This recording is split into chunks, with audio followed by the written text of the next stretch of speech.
Praise lord. ఒప్రా అనే ప్రాంతంలో మస్తగి చెట్టుగాడు కూర్చుని ఒక గానుగు చోటన ఒక చెట్టు చోటన కూర్చొని గిద్యోను చాలా బాధపడుతున్నాడు. తన బాధకి కారణం ఏంటంటే 6 నెలలు సంవత్సరం పండించిన పంట అంతా శత్రువులైన మిద్యానీలు వచ్చి ఎత్తుకెళ్ళిపోతున్నారు. వీళ్ళు చూస్తూ ఉండటం తప్ప ఏం చేయలేకపోతున్నారు. హల్లెలూయా. ఇది ఒక పంట కాదు, 2 పంటలు కాదు. ఇశ్రాయేలు ప్రజలు దేవునికి విరోధంగా పాపం చేసినప్పుడు, దేవునికి వ్యతిరేకంగా జీవించినప్పుడు 7 సంవత్సరాలు మిద్యానీయుల చేతికి దేవుడు అప్పగించాడు. ఈ 7 సంవత్సరాలు కూడా మిద్యానీయులు ఇశ్రాయేలు మీద పడి వారు పండించిన ధాన్యమును గోధుమలను వారి కొట్లలో ఇంకా రహస్యంగా దాచిన స్థలాలు కూడా తెలుసుకుని వారు ఎక్కడ దాస్తే అక్కడ వాటన్నిటిని వారు కష్టపడి పండించిన పంటంతటిని కూడా వారు ఎత్తుకెళ్ళిపోతున్నారు. హల్లెలూయా. ఎదురొస్తే అడ్డు తిరిగితే వారిని బల్లెంతో పొడిచి కత్తితో శరీరం చేసి చంపేస్తారు. ఎవరికి వారు ప్రాణభయంతో అందరూ చూస్తూ వారి కష్టజీతాన్ని వారికి అప్పచెప్పేస్తున్నారు తప్ప ఎవరు కూడా ఎదురు పడలేని పరిస్థితిలో ఉన్నారు. హల్లెలూయా. ఆ టైంలో దేవుని దూత ఆ మస్తగి చెట్టు కూడా గానుగు చోటను పక్కన కూర్చున్న ఆ గిద్యోను దగ్గరకు వచ్చి పరాక్రమం కలిగిన బలాద్యుడు అని పిలిచింది. హల్లెలూయా. ఈయన గారు వెనక చూశాడు, ఈ పక్క చూశారు, ఆ పక్క చూశారు. ఎవరన్నా ఉన్నారా అని చూస్తే ఎవరూ లేరు. దూతగారు అన్నారు, అయ్యా మీరు ఎవరితో మాట్లాడుతున్నారంటే నేను నీతోనే మాట్లాడతాను. హల్లెలూయా. పరాక్రమం కలిగిన బలాద్యుడు నేను కాదు, దేవుడు నాకు తోడు లేడు. దేవుడు నాకు తోడుంటే నేను పరాక్రమం కలిగిన బలాఢ్యుని అయితే శత్రువులతో యుద్ధం చేస్తాను. నేను పిరుగోను కాబట్టి నేను చెట్టు కింద కూర్చున్నా, గానుగు చెట్టు కింద కూర్చున్నా, గానుగు పక్కన కూర్చున్నా, మస్తగి చెట్టు కింద కూర్చున్నా. హల్లెలూయా. నన్ను పరాక్రమం కలిగిన బలాఢ్యుడు అంటే ఏంటో దేవుని దూత వాగ్వాదాన్ని దిగాడు. రెండవది దేవుడు తోడున్నాడు అంటున్నాం. దేవుడు తోడుంటే మా విరోధులు మా పైకి ఎందుకు వెలిగిస్తారు? మేము కష్టపడి సంపాదించిన పంట అంతటిని కూడా మా విరోధులు, మా శత్రువులు ఎందుకు తీసుకెళ్ళిపోతున్నారు? హల్లెలూయా. ఇది ప్రశ్న. వీళ్ళ కష్టాజీతాన్ని వినాలి. ఇది వీళ్ళ కష్టాజీతాన్ని వీళ్ళు సంపాదించుకున్న దాని అంతటిని కూడా శత్రువులు వచ్చి ఎత్తుకెళ్ళిపోతున్నారు. దేవుడేమో తోడై ఉన్నాడు అంటున్నాం. హల్లెలూయా. పరాక్రమం కలిగిన బలాఢ్యుడు అంటున్నాం. మాకు అంత బలం లేదు, అంత శక్తి లేదు, మిద్యానీయులను ఎదుర్కొనే శక్తి మాకు లేదు. హల్లెలూయా. ప్రత్యుత్తరం ఇచ్చాడు. ఎవరికి? దూతగారికి. చేతులు తెలియజేయకుండా. దూత ఏమన్నా తెలుసా? ఒకసారి పాత రోజులు గుర్తు చేసుకోండి. ఫస్ట్ మీరు వినాల, మీరు నిద్రపోకుండా అలాంటి ఉంటాయి అన్నమాట, సర్ప్రైజ్లు ఉంటాయి. చేతులు తెలియజేయకుండా. ఇది పాత రోజులు గుర్తు చేసుకోవాలి. పాత రోజుల్లో దేవుడు మిమ్మల్ని ఎవరికి అప్పచెప్పాడు? మిద్యానీయులకు అప్పచెప్పాడు. ఎన్ని సంవత్సరాలు? 7 సంవత్సరాలు. హల్లెలూయా. 7 సంవత్సరాల టైం అయిపోయింది. హల్లెలూయా. పోయినదంతా కూడా మరలా దేవుడు నీకు ఇస్తాడు. ఆమేన్. నువ్వెంత పోగొట్టుకున్నావు అంతా కూడా మరలా దేవుడు నీకు ఇస్తాడు.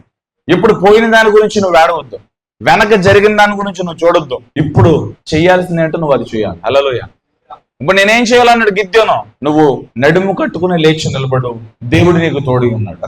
ఏ మిద్యానీయులనైతే మీరు చూసి భయపడ్డారో, ఏ మిద్యానీయుల బలమ కింద అణిచివేయబడ్డారో, ఏ మిద్యానీయుల చేతి కింద అణిచివేయబడ్డారో ఆ మిద్యానీయుల ఎదుట దేవుడు నిన్ను పరాక్రమం కలిగిన బలాఢ్యుడిగా నిలబెట్టబోతున్నాడు. హల్లెలూయా. Praise lord. అంటే నీ శత్రువు ఎదుట, నేను నష్టపరిచిన వారి ఎదుట, నీ పంటను తినిన వారి ఎదుట, ఇప్పుడు దాకా 7 సంవత్సరాలు నిన్ను పరిగెత్తిచ్చారు కదా, నీ ప్రజలు పరిగెత్తిచ్చారు కదా, నువ్వు లేచి నడుము కట్టుకుని నిలబడు. దేవుని ఆత్మ నీ మీదకి వచ్చి నిన్ను సంధిస్తూ ఉంది. దేవుడు నీకు తోడై ఉన్నాడు. ఇప్పుడు దాకా నిన్ను పరిగెత్తించిన నీ శత్రువును ఈ రోజు నుంచి నువ్వు పరిగెత్తించబోతున్నావు. ఇది వాక్కు గిద్యోనికి ప్రత్యక్షం. హల్లెలూయా. ప్రైజ్ లార్డ్ చెప్పండి. ఇక్కడ మనం ఏం నేర్చుకుంటాం?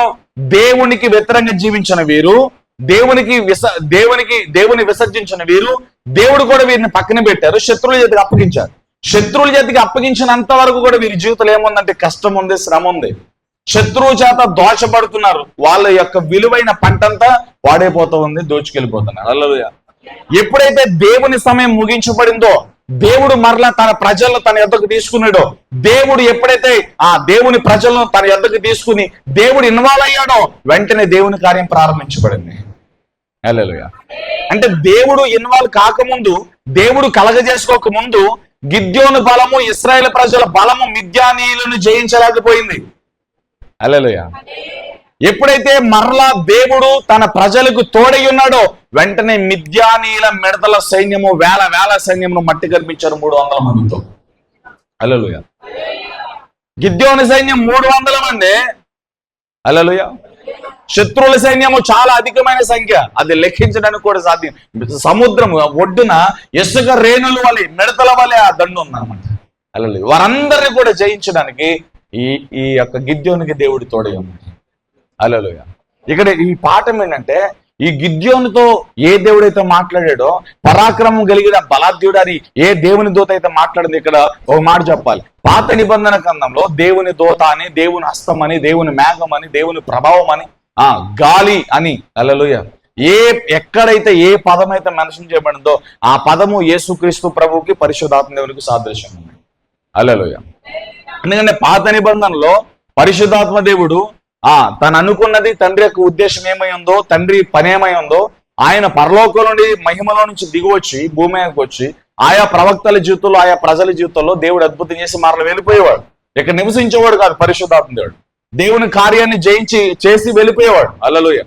కానీ ఇప్పుడు ఈ నూతన నిబంధనలో యేసుక్రీస్తు ప్రభువారు పునరుత్థానం తర్వాత యేసుప్రభు వారు మనకు వాగ్దానం చేసింది ఏంటంటే, ఆయనకి వెళ్ళడు, ఆయన మీతోనే ఉంటాడు, ఆయన మీలో నివసిస్తాడు, యుగ సమాప్తి వరకు సదాకాలం మీతో ఉంటాడు. ఉంటే పరిశుద్ధాత్ముడు ఇప్పుడు మనలో ఉంటాడు అనమాట.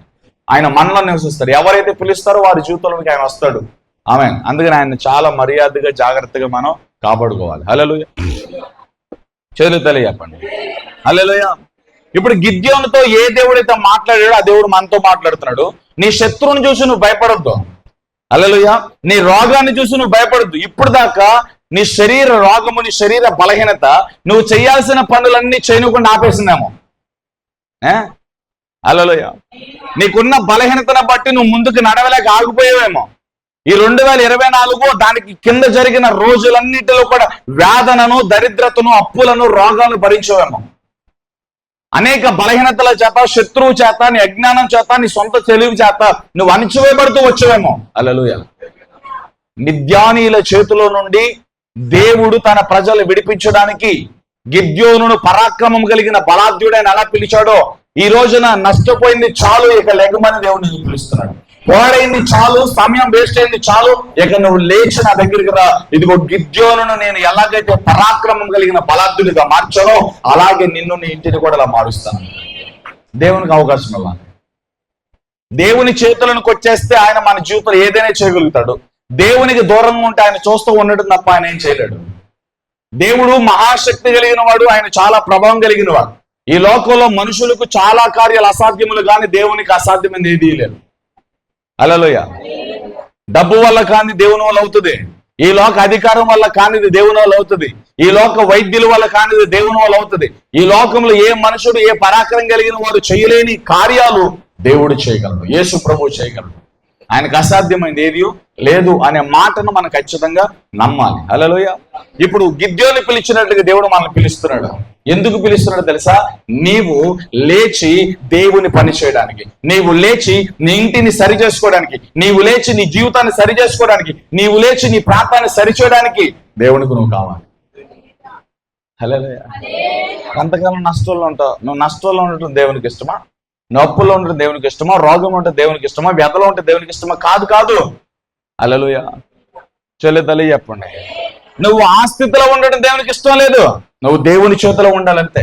నువ్వు దేవుని మహిమ కొరకు ఉండాలంటే. ఆరాధన దేవుడు ఒక మాట ఇచ్చాడు కదా, నువ్వు దేవుని మహిమ కొరకు ఉండాలి. దేవుని ప్రభావాన్ని మోసి ఒక మందసంగా నీవు ఉండాలి. మందసం ఎక్కడుంటే అక్కడ అద్భుతాలు, నువ్వు ఎక్కడుంటే అక్కడ అద్భుతాలు జరగాలి. నువ్వు ఎక్కడుంటే అక్కడ దేవుని కార్యాలు జరగాలి.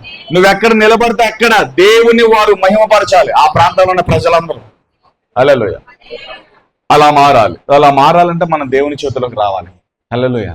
చెప్పండి, దేవుని చేతిలోకి రావాలి. ఇప్పుడు మన మెసేజ్లోకి వచ్చాం.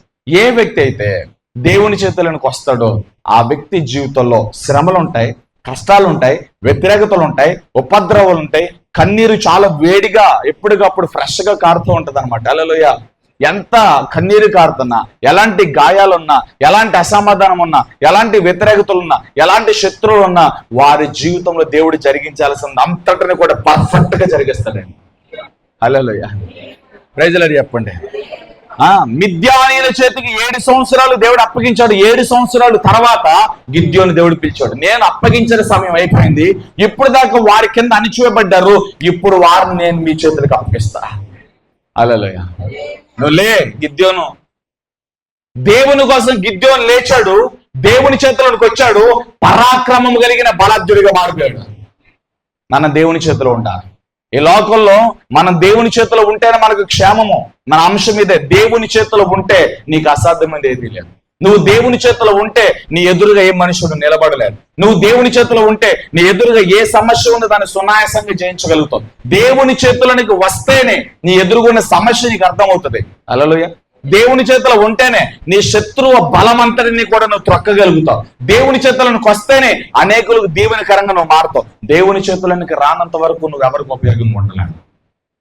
దేవుని చేతులకి రానంత వరకు నీ జీవితానికి నీకే ఉపయోగం ఉండదు, నీ వల్ల నీకే మేలు కలగదు. అందుకే యేసు ప్రభు చేతులకి వచ్చాయి. మత్తయి సువార్త 11:28 ప్రయాసపడి భారం మోసుకుంటున్న వారులారా రండి నా చేతులకి రండి, నా కాడు ఎత్తుకోండి, నాది తేలికగా సులువుగా ఉంది, నేను సాత్వికుడును దీన మనసు కలిగి రండి మీరందరూ వచ్చి నా దగ్గరకు వచ్చి నేర్చుకోండి. హల్లెలూయా. మనం ఎప్పుడు దేవుని చేతిలో ఉండాలి.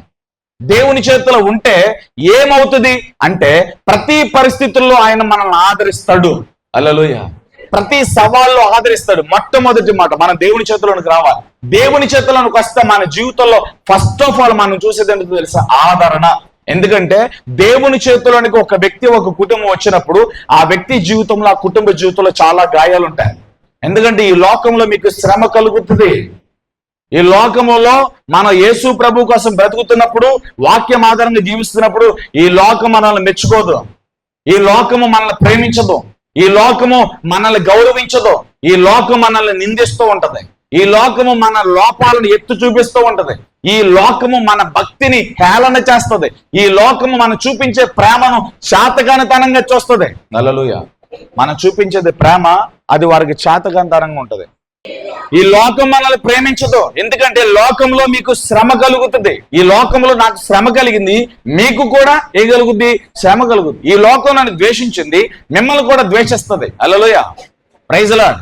ఇప్పుడు దేవుని చేతులకి నువ్వు వచ్చావా? దేవుని కోసం బ్రతకాలని ఆశపడ్డావా? వాక్యం ఆధారంగా బ్రతకాలని ఆశపడ్డావా? అయితే నీ జీవితంలో చాలా శ్రమలు ఫేస్ చేస్తావు. హల్లెలూయా. అలా అని చెప్పి ఇక్కడ ఎస్కేప్ అయిపోవడానికి చూడొద్దు. అంటే దేవుళ్ళలోనికి వస్తే, వాక్యం ఆధారంగా బ్రతికితే శ్రమలు వచ్చేస్తాయి అనమాట. అయితే నేను దేవుళ్ళలోకి రాకూడదు అనే ఆ చెడ్డ ఆలోచనలు తీసాను, ఆ చేదు బీజాన్ని తీసాను. యేసు ప్రభుని నమ్ముకున్నా నమ్మకపోయినా శ్రమలు అనేవి ఖచ్చితంగా ప్రతి మనిషి జీవితంలో ఉంటాయి. యేసు ప్రభు నమ్మిన వాళ్ళకి కాదు శ్రమలు, యేసు ప్రభు నమ్మని వారికి కూడా చాలా శ్రమలు ఉన్నాయి. యేసు ప్రభుని ఎరగని వారు కూడా చాలా శ్రమలు ఫేస్ చేస్తున్నారు. ఆ శ్రమల్లో నిలబడే ధైర్యం లేక, ఎలా బ్రతకాలో ధైర్యం లేక, ఆ స్టాండర్డ్ లేక, ఎలా జీవించాలో, ఎలా ముందుకెళ్ళాలో తెలియక చాలా మంది వాళ్ళ జీవితాలు అర్ధాంతరంగా ముగిస్తూ ఉన్నారు. ధైర్యం లేక, ఆ క్షోభని, ఆ కష్టాన్ని ఫేస్ చేయలేక, దాన్ని ఎదిరించలేక, దాన్ని జయించలేక, ఇక నా వల్ల కాదు, నా జీవితం ఇంత, నా బ్రతుకు ఇంత, నిరాశలోకి, నిస్పృహలోనికి వెళ్ళిపోయి చాలా మంది సెలబ్రిటీస్ దగ్గర నుంచి, ధనవంతుల దగ్గర నుంచి, రాజకీయ వేత్తల దగ్గర నుంచి, పారిశ్రామిక వేత్తల దగ్గర నుంచి, సైంటిస్టుల దగ్గర నుంచి, మనుషులుగా పుట్టిన ప్రతి మనుషుడు ఈ లోక భారాన్ని, శ్రమను ఫేస్ చేయలేక చచ్చిపోతున్నారు. శ్రమలు, కష్టాలు, ఉపద్రవాలు ధైర్యంగా ఎదుర్కొనే వారు ఎవరో తెలుసా? యేసు ప్రభు చేతిలో ఉన్నవారు, యేసు ప్రభుని ధరించుకున్నవారు. ఆమేన్. హల్లెలూయా. యేసు ప్రభు చేతులకు వస్తే ఏముంటది? శ్రమలు వస్తాయి, ఈ లోకం వ్యతిరేకతలు వస్తాయి, కష్టాలు వస్తాయి, ఉపద్రవాలు వస్తాయి. నువ్వు నడిచే దారి సరైంది కాదు అని అంటారు ఈ లోకం. నువ్వు ప్రార్థన చేస్తే ఈ లోకం ఒప్పుకోదు. సినిమాలు చూడు, నీ ఇష్టానుసారంగా ఉండని ఎంకరేజ్ చేస్తుంది. హల్లెలూయా. ప్రార్థన మాత్రం చేయొద్దు. నువ్వు ఎక్కడికైనా వెళ్ళు, చర్చికి మాత్రం వెళ్ళొద్దు అంటది, ప్రార్థన చేయొద్దు అంటది ఈ లోకం. అలా లోకం అంటే ఎవరో? మనుషులు, మన బంధువులు, స్నేహితులు, ఇంటి సంబంధులు, బయట వారు అందరూ కూడా. నువ్వు ప్రార్థన చేస్తే ఎవరికి నచ్చదు, వాక్యం చేస్తే ఎవరికి నచ్చదు, చర్చికి వెళ్తే ఎవరికి నచ్చదు. హల్లెలూయా. Praise Lord. ఎందుకు నచ్చదు? ఎందుకు నచ్చదు చెప్పండి? ఎందుకు నచ్చదు? కరెక్ట్గా చెప్పండి. ఎందుకు నచ్చదు? నువ్వు ప్రార్థన చేస్తే ఎందుకు నచ్చదు? దేవుని వద్దకు వస్తే ఎందుకు నచ్చదు? చర్చికి వస్తే ఎందుకు నచ్చదు? బైబిల్ చదివితే ఎందుకు నచ్చదు? చెప్పండి. మీ ఇంట్లో చాలా మందికి రొటీన్గా, కామన్గా జరిగే, ప్రతిరోజు జరిగే యాక్టివిటీలు ఒకటి చెప్పనా? నీ భర్త గారు నీ అత్తమామ గారు, నీ వాడుగట్టువారు నిన్ను తిట్టే విషయాల్లో ఎక్కువగా నువ్వు చేసిన తప్పుదాన్ని బట్టి ఎక్కువ తిట్టరు, నువ్వు చేసే భక్తిని బట్టి ఎక్కువ తిడతారు. ఎంతసేపు ప్రార్థన చేస్తామంటాడు మీ ఆయన. హల్లెలూయా, ప్రైజ్ లార్డ్. చేయలేదు అంటే కొన్ని అలాగా భక్తి నిమిత్తం, యేసు ప్రభు నిమిత్తం, ఆయన నామం నిమిత్తం, ఆయన నీతి నిమిత్తం తిట్టించబడితే నీకు ఆనందం. తిట్టమని ఇంకా 4 తిట్లు ఎక్కువ తిట్టమని తిట్టు కూడా ఆపేది. హల్లెలూయా. కొడుతున్నాడు అనుకో, ఈ పక్కన కొడితే ఈ పక్క కూడా కొట్టాను 5 ఏళ్ళు తెలిపోతాయి. హల్లెలూయా, చేయలేదు దాన్ని కొట్టించుకోమని నేను చెప్పను, కానీ సమయస్ఫూర్తితో, వివేకంతో, మెలకువతో, మీరు జ్ఞానంతో మీరు మీ భర్తను గెలవాలి, మీ కుటుంబాన్ని గెలవాలి, ఈ లోకాన్ని కూడా గెలవాలి. హల్లెలూయా. యేసు ప్రభు చేతులకు వస్తే, ఆయన చేతిలో దాగి ఉంటే, ఆయన చేతిలో ఉంటే ఏం కలుగుతుందంటే, ఫస్ట్ ఆఫ్ ఆల్ దేవుడు మనల్ని ఆదరిస్తాడు. ఎందుకంటే యేసు ప్రభు దగ్గరికి వచ్చిన ప్రతి ఒక్కరి జీవితంలో కుంగుదల ఉంటది, వ్యతిరేకతలు ఉంటాయి, భయంకరమైన క్షోభ ఉంటది, అసమాధానం ఉంటది. ఈ లోకములో ఏ మనుషుడు యేసు ప్రభు చేతిలో ఉన్న వ్యక్తిని, వాక్యం ఆధారంగా బ్రతికే వ్యక్తిని, కుటుంబాన్ని ప్రేమించలేడు. మరి నీతిమంతులు ఎవరు ప్రేమిస్తాడు? నీతిమంతుడిని దేవుడు ప్రేమిస్తాడు. నీతిమంతులకు ఎవరు తోడుగా ఉంటాడు? దేవుడు తోడుగా ఉంటాడు. లోకంలో ఉన్నారు ఎవరు సహాయం చేయరు, లోకంలో ఉన్నారు ఎవరు తోడుకుంటారు. హల్లెలూయా. చూడండి 105వ కీర్తనలో 17, 18, 19 వచనాల్లో యోసేపు గురించి ఒక మాట రాయబడింది. చూడండి 105వ కీర్తన 17, 18, 19 వచనాల్లో అక్కడ యోసేపుని బానిసగా అమ్మేశారు. 17వ వచనంలో బానిస అనే మాటను మనం చూస్తాం. చదవండి అది. యోసేపు దాసుడిగా అమ్మపడ్డాడు, బానిసగా అమ్మపడ్డాడు. దాసుడు అంటే బానిస. హల్లెలూయా. దాసుడు అనగా వాడికి స్వతంత్రం లేదు. దాసుడు అనగా అతనికంటూ ఒక ప్రత్యేకమైన ఇమేజ్ ఏమి ఉండదు. దాసుడు అంటే జనాభా లెక్కలో కూడా ఉండడు. హల్లెలూయా. దాసుడి జీవితం చాలా దుర్లభమైన జీవితం, చాలా భయంకరమైన జీవితం. హల్లెలూయా. దాసుడికి ఎందుకు అమ్మవేయబడ్డాడు యోసేపు? చెప్పండి. యోసేపు దాసుడిగా ఎందుకు అమ్మవేయబడ్డాడు? అమ్మిన వాళ్ళు ఊరోళ్ళు కాదు, శత్రువులు కాదు. హల్లెలూయా. పగబెట్టిన వారు కాదు. ఎవరు యోసేపుని అమ్మిన వాళ్ళు? అన్నలే. చిన్నప్పుడే తల్లి చచ్చిపోయింది, తల్లి ప్రేమ నోచుకోలేదు, తండ్రి చోటున పెరిగాడు యోసేపు. హల్లెలూయా. యోసేపు అన్నల చేత ద్వేషించబడ్డాడు, సొంత అన్నల చేత, సొంత కుటుంబం చేత ద్వేషించబడ్డాడు, బానిసగా అమ్ముడైపోయాడు. హల్లెలూయా. ఎందుకు యోసేపు జీవితంలో ఇలా జరిగిందంటే 2 విషయాలు చెప్తా. ఒకటి, దేవుని ఆత్మ కలిగిన వాడు ఆయన. ఇదిగో నీ జీవితంలో నేను ఇది చేయబోతున్నానని, ఫ్యూచర్ లో దేవుడు తన జీవితంలో జరిగించబోయే ఆ గొప్ప కార్యాన్ని కళ రూపంలో ఆల్రెడీ దేవుడు బయలుపరిస్తే దాన్ని తీసుకొచ్చి అన్నలకు చెప్పాడు, మీరందరూ నా కాళ్ళకి దండం పెడతారని. వాళ్ళందరికీ మండి కోపం పెంచుకున్నారు. హల్లెలూయా. 2వ రీజన్ ఏంటంటే, అది 50% కోపం తీసుకొస్తా. మరొక 50% కోపం ఏంటంటే, యోసేపు ముక్కుసూటు మనిషి, ఉన్నది ఉన్నట్టుగా మాట్లాడే మనిషి, అబద్ధాలు దాపరికాలు ఏముండవు, చాలా స్ట్రైట్ గా మాట్లాడతాడు ఆయన. వీళ్ళు చేసే పనులన్నీ, ఇదిగో పెద్దని ఇది చేశాడు, చిన్నాన్ని ఇది చేశాడని చెప్పి వాళ్ళు 4 గోడల మధ్య చేసినవి, ఊరు బయట చేసినవి, తండ్రికి తెలియకుండా చేసిన ప్రతి పని తీసుకొచ్చి ఫిర్యాదులు చేసేవాడు. హల్లెలూయా. ఫిర్యాదులు చేసేవాడు అంటే వాళ్ళని కొట్టించాలని, శిక్షించాలని వారి మీద కోపంగా కాదు.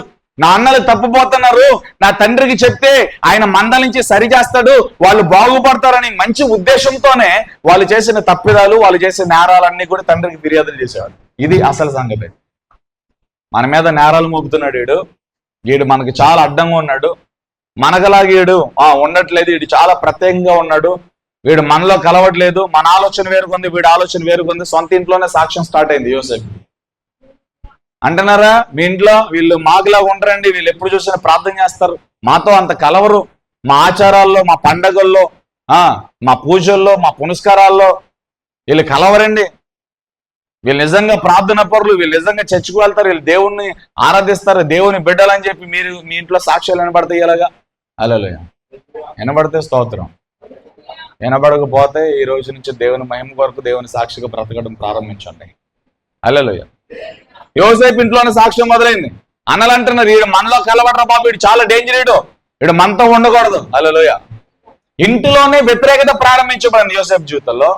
అమ్మేశారు. 20 మణుగుల వెండికి ఐగుప్తులకి అమ్మివేయబడ్డాడు. ఎవరు? యోసేపు. హల్లెలూయా. ఈ ఐగుప్తులు తీసుకెళ్లి మెల్ల పలకేసి రేటేసి అక్కడ కూర్చోబెట్టారు, బానిసల మార్కెట్ లో కూర్చోబెట్టారు, నుంచోబెట్టారు. ఈ లోపు ఫతీఫర్ గారు వెళ్ళి కొనుక్కున్నారు.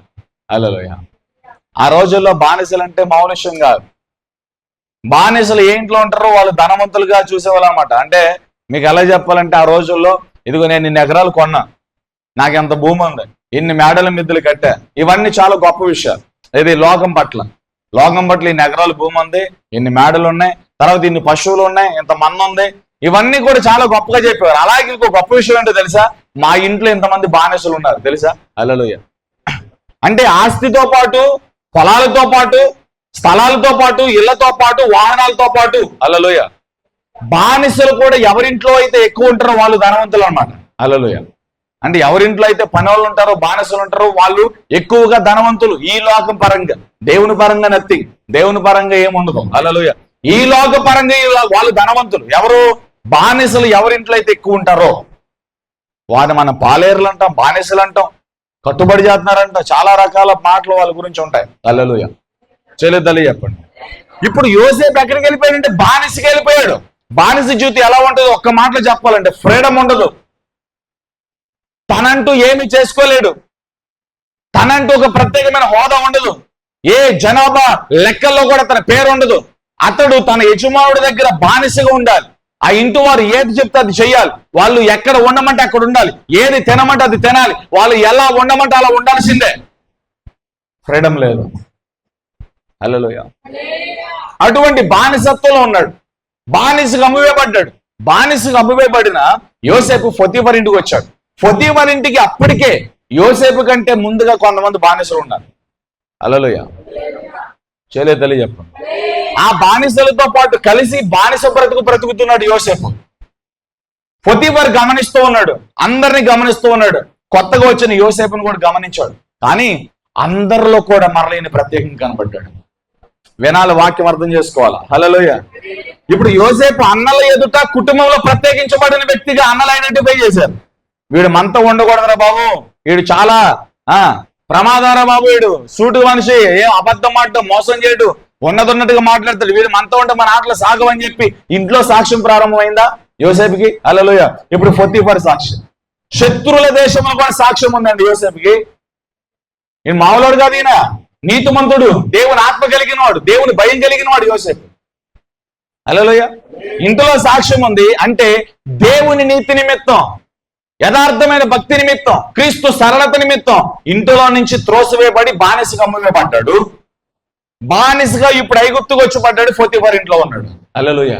ఇప్పుడు పొతీఫరు బానిసలందరినీ గమనిస్తూ ఉండగా యోసేపును కూడా గమనించాడు. యోసేపుని గమనించినప్పుడు పొతీఫర్ ఏమనుకున్నాడు తెలుసా? అందరు బానిసలు ఒక లెక్క, ఈయన ఒక లెక్క. ఈయన అందరిలో అంటాడు కాదు, ఈయనలో ఏదో ఒక అభిషేకం, ఏదో ఒక వెలుగు, ఏదో ఒక ప్రభావం ఉంది. తెలుసుకున్నాడు ఇతడు దేవుని ఆత్మ కలిగిన వాడు. హల్లెలూయా. కొద్ది కాలానికి యోసేపు నమ్మకత్వాన్ని బట్టి, తన యథార్థతను బట్టి, తన యథార్థమైన మనసాక్షిని బట్టి యోసేపు తన ఇంటికి యజమానుడిగా నియమించాడంటే. బానిసగా ఉన్న యోసేపు పొతీఫర్ చేత, హల్లెలూయా, ఉన్నతమైన బానిసగా, అంటే బానిసత్వంలోనే చాలా బిరుదులు ఉంటాయి. ఉన్నతమైన బానిసగా ప్రమోట్ అయ్యాడు. అంటే కొద్దిగా మర్యాద ఉంటుంది అన్నమాట. రారా గేరా అనకుండా కొద్దిగా పేరు పెట్టి పిలిచే ఆ మర్యాదలోనికి వెళ్ళాడు ఈయన, అంతే. ఆ కేటగిరీలోకి వెళ్ళాడు అంతే. హల్లెలూయా. చలేదలే చెప్పండి. బానిసగా ఉన్నాడు. ఇప్పుడు యోసేపుని అడుగుదాం, దేవుని చేతిలో ఉన్నాం, ఎందుకు ఈ బానిస జీవితం? అన్నల్లాగా ఉండొచ్చుగా, అన్నల్లాగా జీవించవచ్చు కదా, అన్నల్లాగా బ్రతకొచ్చు కదా. యోసేపు నీకు నాకేం సమాధానం చెప్తాడో తెలుసా? అన్నలు ఎప్పుడు నాతో ఉండరు, నా తండ్రి ఎప్పుడు నాతో ఉండడు, నా తండ్రి సంపాదన ఎప్పుడు నాతో ఉండదు, నాతో ఎప్పుడు ఉండేది నా దేవుడే. ఇదే చెప్తాడు యోసేపు దగ్గరికి వెళ్తే. నేను నా అన్నలాగా, చాలా మంది పక్కన వాళ్ళు చేస్తారు, నేను పాస్టర్ అనేలాగా ఉండాలి, లేకపోతే ఇంకో పాస్టర్ గారి లాగా ఉండాలి, లేకపోతే నేను వాళ్ళలాగా ఉండాలి, వీళ్ళలాగా ఉండాలి. వద్దు, నీ ఒక ప్రత్యేకమైన గుర్తింపుతో దేవుడు నేను వాడుకుంటాడు. నీదే నాది నాదే. నేను నాలాగే సెట్ అవుతావు, నువ్వు నీలాగానే సెట్ అవుతావు. నువ్వు నాలాగా నేను నీలాగా ఈ కాపుడు బ్రతుకు మనకొద్దు. ఆమేన్. నీ వాక్చాతుర్యం వేరు, నా వాక్చాతుర్యం వేరు, నా నడిపింపు వేరు, నీ నడిపింపు వేరు. నువ్వు ఒకలాగా ఒక గొంతుతో పాడుతావు, నేను ఒక గొంతు పాడుతావు. దేవుడు నాకు ఏది ఇచ్చాడో అది నేను వినియోగించుకోవాలి, దేవుడు నీకేది ఇచ్చాడో అది నువ్వు వినియోగించుకోవాలి. దేవుని మహిమ కొరకు మనం అన్నిటినీ ఉపయోగించాలి. హల్లెలూయా. రైతులాడి చెప్పండి. యోసేపు ఏదంటే నా అన్నలు, నా తండ్రి, నాతో ఉన్నవారు ఎవరు నాతో ఉండరు, కానీ నా దేవుడు నాతో ఉంటాడు, అందుకే నేను ఈ లోకంలో ప్రత్యేకంగా బ్రతుకుతాను అంటాడు. దేవుని చేతిలోనే ఉన్నాను అంటాడు. హల్లెలూయా. బానిస బ్రతుకుతున్న యోసేపుకి దేవుడు తోడై ఉన్నాడు. ఆమె దేవుడు తోడై ఉంటే ఎందుకు ఇన్ని కష్టాలు, ఎన్ని శ్రమలు, ఎన్ని ఉపద్రవాలు వచ్చినాయి అంటే హల్లెలూయా. దేవుడు తన చిత్తం జరిగించాలంటే వీటన్నిటిని ఫేస్ చేసుకుంటూ వెళ్ళాలి. హల్లెలూయా. బానిసగా 105వ కీర్తనలో మనం చదివాం 17వ వచనంలో బానిసగా అమ్ముడయ్యాడు ఆయన. హల్లెలూయా. ఎందుకు బానిసగా మారిపోయాడు? ఈ లోకలు ఎందుకు బానిస బ్రతుకు ఆయన బ్రతికాడు అంటే దేవుని కోసం. హల్లెలూయా. ఆ కింద వచనంలో మనం చూస్తే 18వ వచనంలో ఇనప సంఖ్యల చేత బంధించబడ్డాడు, ఇనుము అతన్ని బాధించిందని రాయబడింది. హల్లెలూయా. కళ్ళు ఉన్న వాళ్ళు చూడండి, ఇనప సంఖ్యల చేత ఆయన బంధించబడి ఇనుము అతని ప్రాణమును బాధించిందంట. Hallelujah. Praise the Lord. Potiphar ఇంట్లో చాలా నమ్మకంగా ఉన్నాడు, తన స్థానం హెచ్చించబడింది. పొతీఫర్ భార్య వచ్చింది, మీ అందరికి తెలుసు కదా. హల్లెలూయా. ఎవరు లేరు, మన ఇద్దరం పాపం చేద్దాం. హల్లెలూయా. చూడండి, 17 సంవత్సరాల వయసులో యవ్వన జీవితంలో ఉన్న యోసేపు పాపం చేయడానికి అవకాశం వచ్చినప్పటికీ కూడా తను ఎంత నీతిమంతుడిగా ఉన్నాడు, ఎంత యథార్థవంతుడిగా ఉన్నాడు. తన మెచ్యూరిటీ చూడండి. 4 గోడల మధ్య ఎవరు లేకపోవచ్చు, 4 గోడల మధ్య యజమానురాలతో తప్పు పాపము చేసి ఉండొచ్చు, కానీ దేవుడు చూస్తున్నాడు కదా. దేవుని కన్నులకు గోడలు అడ్డుంటాయా? హల్లెలూయా. దేవుని కన్నులు కప్పగలుగుతావా? చూడండి ఒకసారి, ఏం చూస్తారు మీరు? 139వ కీర్తన 5వ వచనం చదవండి.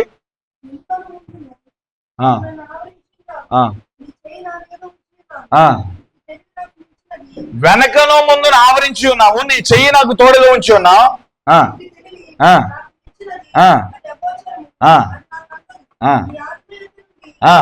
అక్కడి నుంచి అంటలేదు, నీ ఆత్మ యుద్ధం నుండి నేను ఎక్కడికి పారిపోతాను? నీ సన్నిధి నుండి నేను ఎక్కడికి పారిపోతాను? నేను ఆకాశంకి ఎక్కినాను, అక్కడ ఉన్నావు. పాతాళంలో పండుకొని ఉన్నా, నువ్వు అక్కడ ఉన్నావు. వేకు రెక్కలు కట్టుకుని సముద్ర దిగాంతంలోనికి నివసించినాను, నువ్వు అక్కడ ఉన్నావు. హల్లెలూయా. అంటే చూడండి, దేవుని కన్నులు కప్పి ఎక్కడ పారిపోతాం? నువ్వు ఎక్కడికి పారిపోయినా దేవుడు కన్నుల నుంచి వస్తున్నాయి. ఈ భయం యోసేపులో ఉంది. ఇది యాక్చువల్గా దావీదు చెప్పిన మాట. ఇది యోసేపు జీవితంలో ఈ భయం ఉంది. తన యవ్వనేచ్ఛల నుండి పారిపోతూ వచ్చాడు. తన శరీరము, తన భావోద్రావాలన్నీ కూడా కంట్రోల్లోనే ఉన్నాయి. కానీ ఎదురుగా ఒక శోధన వచ్చినప్పుడు కూడా దాన్ని కూడా జయించడానికి పారిపోయాడండి. హల్లెలూయా. పారిపోయాడు. ఇంట్లో ఎవరు లేకుండొచ్చు, నా యజమానుడికి పాపం తెలియకుండొచ్చు, ఇంటిలో మిగతా బానిసలకు తెలియకుండొచ్చు, కానీ దేవుడు చూస్తున్నాడు కదా. దేవుని కన్నులకు నేను కనబడతాను కదా. దేవుని కన్నులకు మనం చేసే పాపం కనబడుతుంది కదా. దేవుని చెవులకు నువ్వు నేను మాట్లాడుకున్న మాటలు వినపడతాయి కదా. ఆయన్ని మనం మోసం చేయలేం కదా. నేను ఆ పాపం చేయను, నా దేవుని ఎదుట ఇంత ఘోరమైన పాపం నేను చేయను, నేను నా దేవుని నేను మోసం చేయను. ఇంకా ఆ మెచ్యూరిటీగా మనం చెప్తే దేవుని మోసం చేయడం కాదు, మనమే మోసం చేసుకుంటాం. కావాలని మనం పాపం చేస్తే దేవుని మోసం చేయడం కాదు. దేవుడు ఏం చేస్తాడు? మనం చేసిన పనులు బట్టి ఆయన పనిష్మెంట్ ఇస్తాడు. పనిష్మెంట్ తీసుకున్నది ఎవరు? మనమే. అంటే మనమే మోసం చేసుకుంటున్నాం. తెలిసి పాపం చేస్తే నిన్ను నువ్వే పాడు చేసుకుంటున్నావు. తెలిసి చూడకూడదు చూస్తే దేహమంతటికి వెలుగునిచ్చు నీ కన్ను. హల్లెలూయా. దేహమంతటికి చీకటిని తీసుకొచ్చేస్తావు. హల్లెలూయా. Praise lord. నువ్వు ఏది చూస్తావో అదే ఇక్కడ తిరుగుతూ ఉంటుంది, గిరగిర అదే ఆలోచన వస్తూ ఉంటాయి. నువ్వు దేని గురించి ఆలోచిస్తావో అదే ఎక్కువగా నేను పాపంలోకి తీసుకెళ్ళిపోతుంటాను. అందుకే నువ్వు దేవుని గురించి ఎక్కువగా ఆలోచిస్తావు, దేవుని వాక్యాన్ని ఎక్కువగా ధ్యానం చేస్తావు, దైవికమైన ఆలోచనలు నీలో ఉంటాయి. పాపం గురించి లోక ఆశల్లో కనుక నీవు ఉంటే పాపపు ఆలోచనలు మనలో ఉంటాయి. అలా ఉండకూడదు. మన అందుకనే దివారాత్రములు దేవుని వాక్యాన్ని మనం చదవాలి. సమయం అనక అసమయం అనక దేవుని సన్నిధిలో మనం మోకాలు వేయాలి. హల్లెలూయా. యోసేపు సైమన్ ఇంట్లో చెప్పాను కదా, ప్రార్థన గుంపులు లేవాలని. ప్రార్థన గుంపులు లేవాలి. స్తుతించే గుంపు కుటుంబంలో ఉండాలి, ప్రార్థన గుంపు కుటుంబంలో ఉండాలి. హల్లెలూయా. ఒబేదేదోము ఇంట్లో మందసం ఉన్నప్పుడు ఎలా దీవించబడ్డాడో, అబీనాదాబు ఇంట్లో 20 సంవత్సరాల మందసం ఉన్నప్పుడు ఎందుకు దీవించబడలేదు? ఆ వేరియేషన్ చెప్తూ కుటుంబంలో ప్రార్థన పరులు ఉంటాయి, స్తుతించేవారు ఉంటే, ఆరాధించే గుంపులు ఉంటే, మోకాలేసే గుంపులు ఉంటే ఆ కుటుంబం ఎప్పుడు సిగ్గుపడదని చెప్పాను. నేను ఆ మాటను మరలా గుర్తు చేస్తాను. హల్లెలూయా. యోసేపు ఆ పాపం చేయలా. యోసేపు నీతిమంతుడిగా పరిశుద్ధుడిగా బ్రతకడానికి పారిపోయాడు. పారిపోతూ ఉండగా చొక్కా పట్టుకుంది, చొక్కా మొక్క చిరిగి చేతిలో ఉంది. ఆయన వెళ్ళిపోయిన ఒక పావు గంట 10 నిమిషాలకి పోతీఫర్ వచ్చాడు. ఏంటి ఆ షర్టు? హల్లెలూయా. నిందలు మోపి పడ్డాడు. నువ్వు బానిసలు ఎంతో నమ్మకస్తుడు అన్నావు కదా, అన్ని పనులు ఆయనకు అప్పు చెప్పావు కదా, చాలా గొప్పవాడు అన్నావు, దేవుని ఆత్మ కలిగినాడు అన్నావు. ఏమైంది? దేవుని నమ్ముకుని నన్ను పాడు చేయాలని చూశాడు. నిజంగా పాడు చేయాలని చూశాడు. లోకస్తులకి ఇంకా నిన్ను ఏమి అనలేక, నిన్నేమి చేయలేక ఇక దేవుడి మీదే ఇదవుతారు చాలా మంది. హల్లెలూయా. పక్కనోడు అబద్ధం ఆడడానికి వాడిని ఏమంటావు? దేవుడు నమ్ముకుని నువ్వు అబద్ధం ఆడతావేంటి అంటారు నిన్ను. నేనేం చేయలేక. హల్లెలూయా. నువ్వు ఏ చిన్న పని చేసినా, ఏ పెద్ద పని చేసినా, హల్లెలూయా, మాట్లాడితే దేవుడిని తీసుకొస్తారు నీ జీవితం ముందు. మాట్లాడితే ప్రతి చిన్నదానికి ప్రతి పెద్దదానికి, ఇంట్లో నీ సొంత రక్త సంబంధం కావచ్చు, బయటలు కావచ్చు. అందుకే మనం జాగ్రత్తగా ఉండాలి, ఆచితూచి నడవాలి. ఏం లేదు, ఈ లోకం మన మీద నిందలేయడానికి దేవుణ్ణి తీసుకొచ్చేస్తుంది, మన భక్తిని తీసుకొచ్చేస్తుంది. మిగతా వాళ్ళ జీవితంలో ఎలాంటివి జరగవు, క్రైస్తవుల జీవితంలోనే ఎలాంటివి జరుగుతాయి. హల్లెలూయా. మాట్లాడితే దేవుడు దేవుడు దేవుడు అంటారు అంతే. ఇంట్లో వాళ్ళు కావచ్చు, బయట వాళ్ళు కావచ్చు. ఎవరికైనా డబ్బులు ఇవ్వాలి, వాళ్ళకి సమయానికి ఇవ్వకపోతే వాళ్ళు వచ్చామంటారు తెలుసా, దేవుని నమ్ముకు నేను వాయిదాలు ఎత్తామంటారు. మాట్లాడితే దేవుడు దేవుడు అని నేను దూషిస్తున్నారేమో, ఇంకా ఏమి చేయలేక దీన్ని హైలైట్ చేస్తూ ఉంటారు కొంతమంది. హల్లెలూయా. దేవుడు కూడా అలాగే చేశాను. నువ్వు నీతిమంతుడు అన్నావు, దేవుని ఆత్మ కలిగిన వాడు అన్నావు. చూడు ఏం చేయబోయాడు. ఇంట్లో ఎవరు లేని సమయాన్ని చూసి యజమానురాలని కూడా చూడకుండా తల్లి వయసులో ఉన్న నన్ను చెరపాలని చూశాడు. ఎవరెవరిని చెరపాలనుకున్నారండి? హల్లెలూయా. ఏం తప్పు చేశాడు యోసేపు? ఏం తప్పు చేయలే. దేవుని చేతిలో ఉన్నాడు కాబట్టి యోసేపు మీద నిందలు ప్రారంభమైంది, నేరాలు మోపబడ్డాయి. ఏ తప్పు చేయలే. పోతీఫర్ తనకున్న అధికారాన్ని బట్టి తీసుకెళ్లి జైల్లో పెట్టేశాడు. హల్లెలూయా. ఎక్కడ పెట్టాడు చెప్పండి, చెప్పండి నోరు తెరిచి. హల్లెలూయా. మనం ఆ పరిస్థితుల్లో ఉంటే దేవుని నిన్నంటాం. యోబు పరిస్థితి దాకా వెళ్ళొద్దు, యోసేపు పరిస్థితుల్లోనే, యోసేపు పరిధిలోనే మనం ఆలోచన చేద్దాం. అది కూడా మామూలు విషయం కాదు. యోసేపు గారు ఆ స్థితిలో దేవునికి అంత నమ్మకంగా ఉన్నాడంటే, ఏ తప్పు చేయకుండా జైల్లోకి వెళ్ళాడంటే అసలు ఎంత ఓపుగా ఉండాలి, దేవుని ఎంత ప్రేమించాలి, దేవుని మీద ఎంత ఆధారపడాలి, దేవుణ్ణి ఎంత ప్రేమిస్తే దాన్ని ఓర్చుకోగలుగుతాడు, దేవుని ఎంత సేవిస్తే దాన్ని ఫేస్ చేయగలుగుతాడు. జైల్లో ఉండటం అంటే మాటలా? హల్లెలూయా. చెప్పే కిందటి ఆదివారం బ్లాండినా గురించి చెప్పా నేను. ఆఫ్రికా దేశంలో పుట్టిన బ్లాండినా చెరపట్టబడి బానిసలలో ఈవిడ కూడా 15 సంవత్సరాలు చిన్న బిడ్డ బ్లాండినా వచ్చేసింది. హల్లెలూయా. ఫ్రాన్స్ దేశంలో ఎవరని చెప్పా? రోమా గవర్నర్. హల్లెలూయా. క్రైస్తవులకు విరోధిగా ఉన్నవారు క్రైస్తవ్యాన్ని విడిచిపెట్టకపోతే చంపేస్తూ ఉన్నారు. దాంట్లో మొట్టమొదటి ఎక్కడ పంపించారు? బ్లాండినాని జైల్లో పెట్టారు. యోసేపు ఎక్కడికి వెళ్ళాడు చెప్పండి? జైల్లో. బ్లాండినాని 15 సంవత్సరాల వయసు. అబ్బా, ఇది రెండు మ్యాచ్ అయిపోతాను. యోసేపు గారికి 17 సంవత్సరాలు, బ్లాండినా 15 సంవత్సరాలు. చిన్న వయసులోనే, యవ్వన వయసులోనే. వా, దేవుణ్ణి ఎంత ప్రేమిస్తున్నారండి వాళ్ళు. దేవుని ప్రేమించినప్పుడు అది కదా, అద్భుతం జరిగితేనే, స్వస్థత జరిగితేనే, అప్పు తీరితేనే, మేలు జరిగితేనే, అన్ని ఫెసిలిటీస్ నాకు ఉంటేనే నేను చర్చకు వస్తాను. పెట్రోల్కి డబ్బులు లేకపోయినా ఎలాగైనా రావాలి, వర్షం ఉన్నా ఎలాగైనా రావాలి, అన్ని సవ్యంగా ఉంటేనే దేవుని మందిరానికి వస్తా, సవ్యంగా లేకపోతే ఆ పక్క ఈ పక్క పోతానంటే ఇంకా నీదేం భక్తి? నీకు దెయ్యం పట్టినప్పుడు పోకూడదు ఆ పక్క ఈ పక్క. దెయ్యానికేమో ఈ చర్చి. హల్లెలూయా. పరిస్థితి బాగోపోతే ఇంకొక చర్చి. నాకు బాధ ఉంటుందా? నాకు కోపం రాదా? నాకు వచ్చేది అప్పుడప్పుడు కోపం. అలాంటివన్నీ ఇలాంటప్పుడు తీర్చేసుకుంటాను అనమాట. చెల్లి తల్లి ప్రైజ్ లార్డ్. ఏది మానుకో. దేవుని సన్నిధిలో సాగులు చెప్పొద్దు. దేవుని సన్నిధికి ఎలాగైనా రావాలి. ఆమేన్. దేవుని సంఘానికి ఎలాగైనా రావాలి. దేవుడు ఏం తక్కువ చేయడు. ఆయన సన్నిధికి రావడానికి దేవుడు ఎలాగైనా ద్వారం తెరుస్తాడు, ఎలాగైనా అద్భుతం చేస్తాడు. అల్లే చెప్పండి. 17 సంవత్సరాలు యోసేపు జైల్లోకి వెళ్ళిపోయాడు. అక్కడ యేసు ప్రభుని విడిచిపెట్టకపోతే జైల్లో వేసి చిత్రహింసలు పెడతానని చెప్పి గవర్నర్ ఏం చేశాడు? అనౌన్స్మెంట్ చేశాడు. హల్లెలూయా. ఎవరు లొంగల? బ్లాండినాని కూడా ఏం వేశారు? జైల్లో పెట్టారు. జైల్లో పెట్టి చాలా రకముల చిత్రహింసలు చేశారు.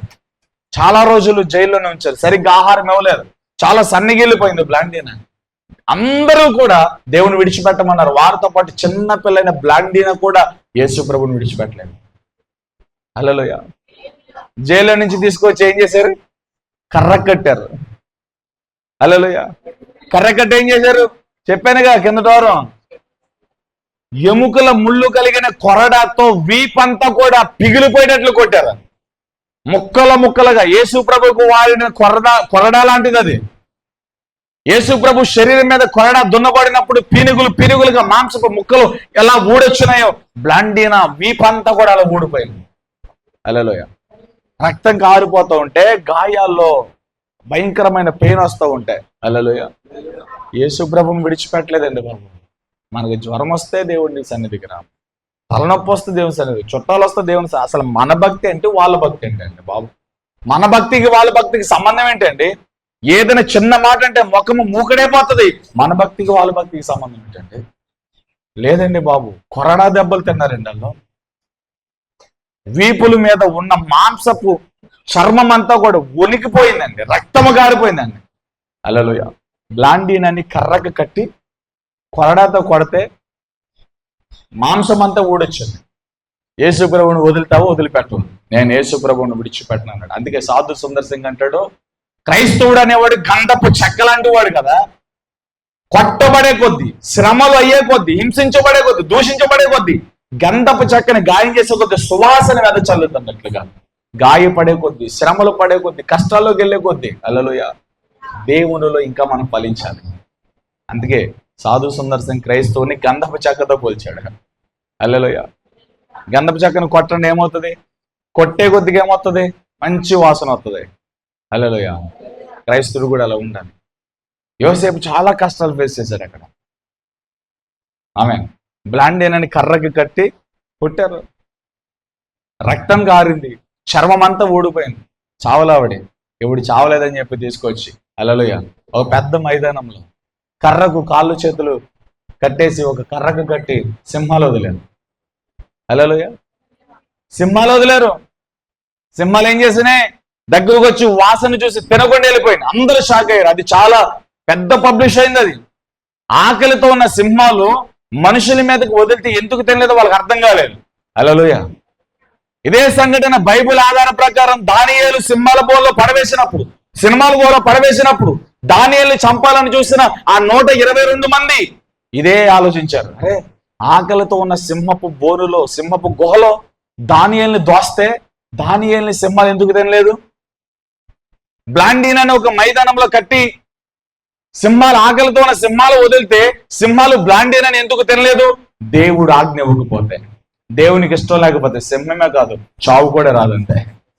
హల్లెలూయా. దేవుని ఆజ్ఞ లేకుండా, దేవుడు సెలవివ్వకుండా, దేవుడు ఇష్టం లేకుండా, దేవుని చిత్తం లేకుండా నీ జీవితంలోకి ఏది ప్రవేశించదు, ఏది రాదు. అది శ్రమగానే కావచ్చు, ఆశీర్వాదమైన కావచ్చు. ఆశీర్వాదమైన, శ్రమైన, ఏదైనా సరే దేవుని అనుమతితోనే రావాలంతే. ఆమె హల్లెలూయా. సింహాలు వాసన చూసి వెళ్ళిపోయినాయి, ఏమీ చేయలే. హల్లెలూయా. అక్కడి నుంచి తీసుకొచ్చి ఏం చేశారు? అదే కాలు చేతులు కట్టిన ఆవిడ మీద సింహాలన్నీ లోపలికి వెళ్ళిన తర్వాత దున్నపోతును వదిలేను, కొమ్ములతో కొల్లబొడిచింది, కొన ఊపిరితో కొట్టుకుంటుంది బ్లాండీన్. కొమ్ములతో ఎక్కడ పడితే అక్కడ దున్నపోతే ఏం తెలుసు, కాళ్ళతో తొక్కి కొమ్ములతో లేపి పాడేస్తుంది. కొమ్ములతో కొల్లబొడిచింది. 15 సంవత్సరాలు చిన్న బిడ్డ ఎంత ప్రేమించింది దేవుణ్ణి. హల్లెలూయా. కొన ఊపిరితో ఉంది, చావలేదు. హల్లెలూయా. దానికి ముందుగా బ్లాండీన్తో పాటు బంధించబడిన కొంతమందిని, వాళ్ళు కూడా చావల. వాళ్ళందరినీ మండుతున్న లోహపు కుర్చీ మీద పడుకోబెట్టారు. బట్టలన్నీ ఓడి తీసేసారు. నగ్నముగా ఎర్రగా కాలుతోని ఇనప కుర్చీల మీద పడుకోబెడితే ఆ నిప్పులుగా, ఆ వేడికి వారి తోళ్ళు ముడతలుగా ఊడిపోయి కేకలే చచ్చిపోయారు చాలా మంది. హల్లెలూయా. అదే విధంగా 15 సంవత్సరాలు చిన్న బిడ్డని బ్లాండీనా, ఆడబిడ్డని చూడకుండా అందరూ కూడా సునకానందం అంటారు చూసావా. హల్లెలూయా. అటువంటి ఆనందాన్ని పొందుతూ ఈ చిన్న బిడ్డను తీసుకెళ్లి వస్త్రములన్నీ కూడా, పై వస్త్రములన్నీ లాగి నగ్నముగా లోహపు కుర్చీ మీద, ఎర్రగా కాలుతున్న కుర్చీ మీద పొడుగు పెడితే చర్మం అంతా ఉడికి కింద పడింది. అడుగుతున్నాడు, ఇప్పుడుగా యేసుప్రభుని విడిచిపెడతావా? నీకు మంచి ట్రీట్మెంట్ చేయించి నేను బ్రతికిస్తాను. హల్లెలూయా. ఇప్పటికైనా సరే నేను బ్రతికిస్తా, మంచి డాక్టర్ దగ్గర తీసుకెళ్తా, మంచి హాస్పిటల్ అడ్మిట్ చేస్తాను, నిన్ను బ్రతికించిన తర్వాత నీకు ఒక ఇల్లు ఇస్తాను, నీకు బ్యాంక్ బ్యాలెన్స్ ఇస్తాను, నీకు జాబ్ ఇస్తాను, మంచి ఆఫర్స్. లోకంలో ఒక మనుషుడు దేవుణ్ణి విడిచిపెట్టి దేనికోసం పరిగెడుతున్నామంటే డబ్బు కోసం. ఆ డబ్బు బ్లాండినాకి ఇస్తానన్నాడు రోమ గవర్నర్. నువ్వు డబ్బు కోసం ఆదివారం పూట పనికి వెళ్ళిపోతావు 500,000 రూపాయల కోసం. ఆ డబ్బు బ్లాండినా కాళ్ళగడకు వచ్చింది. కాళ్ళగడకు వచ్చిన డబ్బును బ్లాండిని తరిమింది. నువ్వు చెప్తావండి దేవుని కోసం. హల్లెలూయా. చాలా ఆఫర్స్ ఇచ్చాడు. నీకు జాబ్ ఇస్తాను, డబ్బు ఇస్తాను, బ్యాంక్ బ్యాలెన్స్ ఇస్తాను, నీకు మంచి భవిష్యత్తు ఇస్తాను, యేసు ప్రభువుని వదిలిపెట్టు, బైబిల్ని కాలుతో తొక్కు, ఇంకేం చేయొద్దు, యేసు ప్రభువుని నేను నమ్మనని బైబిల్ని కింద పడేసి కాలుతో తొక్కు. వెంటనే హాస్పిటల్కి తీసుకెళ్ళిపోతారు మా వాళ్ళు. ట్రీట్మెంట్ స్టార్ట్ చేపిస్తా. హల్లెలూయా. బ్రతుకుంటే క్రీస్తే, చావైతే లాభం. ఇది కదా భక్తి అంటే, ఇది కదా క్రీస్తుని ఆరాధించడం అంటే, ఇది కదా క్రిస్మస్ అంటే. నేను చెప్పాను కదా, క్రిస్మస్ అంటే ఎవరికి డిసెంబర్ 25? యేసు ప్రభు గురించి తెలియని వాళ్ళు, నామకార్థంగా జీవించే వారికి క్రిస్మస్ అంటే డిసెంబర్ 25 మాత్రమే. యేసు ప్రభుని ప్రేమించేవారు, యేసు ప్రభుని సేవించే వారికి ప్రతిరోజు క్రిస్మస్ అని చెప్పాను. హల్లెలూయా. బ్లాండినాన్ని లోహపు కుర్చీల మీద కూర్చోబెట్టి ఎర్రగా కాలిపోతున్న శరీరం ఏడుస్తుంది, భయంకరంగా అల్లుతూ ఉంది. హల్లెలూయా. ఆ టైంలో రోమ గవర్నర్ స్వయంగా దిగొచ్చి బ్లాండినతో మాట్లాడి, ఇప్పటికైనా యేసు ప్రభుని వదిలిపెడితే, బైబిల్ని వదిలిపెడితే, హల్లెలూయా, నీకు మంచి ట్రీట్మెంట్ చేయించి నీకు బ్రతకడానికి కావాల్సిన అన్ని ఇస్తా అంటే దాని అర్థం ఏంటి? బ్యాంక్ బ్యాలెన్స్, జాబు, మంచి హోందాగా నువ్వు బ్రతకొచ్చు. మనం ఎందుకు పొద్దున్న లేచి కానీ సాయంత్రం కష్టపడుతున్నామంటే వాటి కోసమే. అవన్నీ బ్లాండిన కాలగడికి వచ్చినాయి. జస్ట్ యేసు ప్రభుని వదిలిపెడితే చాలు, ఆవిడ ధనవంతరాలు అయిపోతుందండి. అమ్మా వినపడుతుందా? యేసు ప్రభుని విడిచిపెడితే చాలు, ధనవంతరాలు అయిపోతుంది ఆవిడ. మరలా పోయిన ఆరోగ్యం మరలా వచ్చేస్తుంది. హల్లెలూయా. ఆవిడ ఏమి ఆలోచించడా, నువ్వు ఇచ్చింది ఏది నాకు అవసరం లేదు, ఐ లవ్ జీసస్. హల్లెలూయా. ఒకే మాట, ఐ లవ్ జీసస్. నేను యేసయ్యని ప్రేమిస్తాను, నేను యేసయ్య కోసం చచ్చిపోతాను. రోమా గవర్నర్ మాట్లాడుతూ ఉండగా ఆ కుర్చీ మీద నుంచి దింపి మాట్లాడుతున్నాడు కదా, ఇప్పటికైనా యేసు ప్రభువుని వదిలిపెడతా, నేను అన్నీ చేస్తానంటే ఆ బ్లాండిని చెప్పింది రోమా గవర్నర్తో, ఐ లవ్ జీసస్. ఎప్పుడైతే ఆ మాట గట్టిగా చెప్పిందో పక్కన ఉన్న సైనికుడికి చిర్రెత్తుకొచ్చి కోపం వచ్చి, జైల్లో పెట్టాను చావలా, కొరడాలతో కొట్టాను చావలా, సింహాల ముందేశాను చావలా, దున్నపోతుతో కొల్లబొడిచేటట్లుగా చేశాను చావలా, కాలుతున్న ఎనప కుర్చీల మీద పెట్టాను చావలా, ఇప్పుడు మరలా ఐ లవ్ యూ జీసస్ అంటదని చెప్పి రాజా పక్కకుండమని చెప్పి రోమా గవర్నర్ పక్కన పెట్టి కత్తి తీసుకెళ్లి తలగా నరిగేశాడు. హతసాక్షి అయిపోయింది బ్లాండినా. 15 సంవత్సరాల వయసులో ఆఫ్రికా దేశంలో పుట్టిన బ్లాండినా 15 సంవత్సరాలు దేవుని కొరకు హతసాక్షి. ఇది యేసు ప్రభుని ప్రేమించడం అంటే. నీతి నిమిత్తం, దేవుని పరిశుద్ధ నిమిత్తం, ఆయన ఇచ్చిన రక్షణ నిమిత్తం, దేవుడు మన మీద పెట్టుకున్న నమ్మకం నిమిత్తం తన ప్రాణాలను అర్పణముగా దేవుని సన్నిధిలో పోసేసింది అంతే. హల్లెలూయా. ఇది దేవుని ప్రేమించడం. యోసేపు కూడా జైల్లోకి వెళ్ళాడు. ఇప్పుడు జైల్లోకి వెళ్ళిన దాని గురించి బ్లాండిన గురించి చెప్పాను. హల్లెలూయా. యోసేపు జైల్లోకి వెళ్ళాడు, జైల్లో వెయిట్ చేస్తున్నాడు దేవుని కార్యం కోసం. జైల్లో కూడా దేవుడు యోసేపుని పరిశీలన చేసినప్పుడు యోసేపు మనసు దేవుని ప్రేమిస్తూనే ఉంది. ఇది చూశాడు దేవుడు. హల్లెలూయా. యోసేపులో ఏమైనా తేడా వచ్చిందంటావా? జైల్లోకి వెళ్ళాడు కదా, ఏం లేదు. ఇప్పుడు నేను వాక్యాలు గట్టిగా ఇద్దరు ముగ్గురు తిట్టాననుకో, వాళ్ళ మొక్కల్లో తేడాలు వచ్చేతాయి. హల్లెలూయా. వాళ్ళ మాటల్లో తేడాలు వచ్చేతాయి. నా ముఖసుడికి వచ్చి మాట్లాడలేరు, నా మొక్క ఎదుట మాట్లాడలేరు. ఎందుకంటే నేను అన్న మాటలు గుర్తుకొచ్చేస్తూ ఉంటాయి. హల్లెలూయా. ఆ మనసాక్షి కాలిపోను గాక. హల్లెలూయా. ఏ తప్పు చేయని యోసేపు జైలుకి వెళ్ళిపోయాడు. జైల్లోకి దేవుడు వచ్చి తొంగి చూశాడు యోసేపుని. యోసేపు హృదయాన్ని చూశాడు, యోసేపు ముఖాన్ని చూశాడు. ఎప్పుడైతే ఏ శ్రమల్లో, ఏ కష్టాల్లో రాకముందు, కష్టాలు శ్రమలు రాకముందు ఎలాగైతే నవ్వుతూ ఉన్నాడో, దేవుని కోసం యోసేపు పడుతున్న కష్టాల శ్రమల్లో అదే నవ్వు కనిపించింది దేవునికి. హల్లెలూయా. కష్టాలు, శ్రమలు, తిరస్కరణ రాకముందు యోసేపు ఎలాంటి విశ్వాసం కలిగి ఉన్నాడో, జైల్లో యోసేపుని దేవుడు పరిశీలించినప్పుడు అదే విశ్వాసం దేవునికి కనపడింది. మనలో కూడా అలాగే కనపడాలి. మనలో విశ్వాసపు స్థాయిలు మారిపోతూ ఉంటాయి. దేవుడి కార్యాలు ఆలస్యమైతే భక్తి తగ్గిపోతూ ఉంటది. పరిస్థితులు బట్టి దేవుని సన్నిధి తగ్గిపోతూ ఉంటది. మనలో దైవజనుడికి దూరం అయిపోతూ ఉంటాం మనం. దేవుని కార్యకలాపాలకు, సంఘ కార్యకలాపాలకు దూరం అయిపోతూ ఉంటాం. హల్లెలూయా. ఎందుకని నువ్వు దేవుని ప్రేమించట్లేదని అర్థం. నువ్వు అనుకుంటావు, లేదన్నా నీకు తెలుసా నేను ఎంత ప్రేమిస్తున్నానో. నేను ముఖమేం కాదు, నువ్వేం ప్రేమించట్లా. హల్లెలూయా. దేవుని ప్రేమించడం అంటే అది కాదు, నష్టంలో కూడా ఆనందించాలి దేవుని ప్రేమించడం అంటే.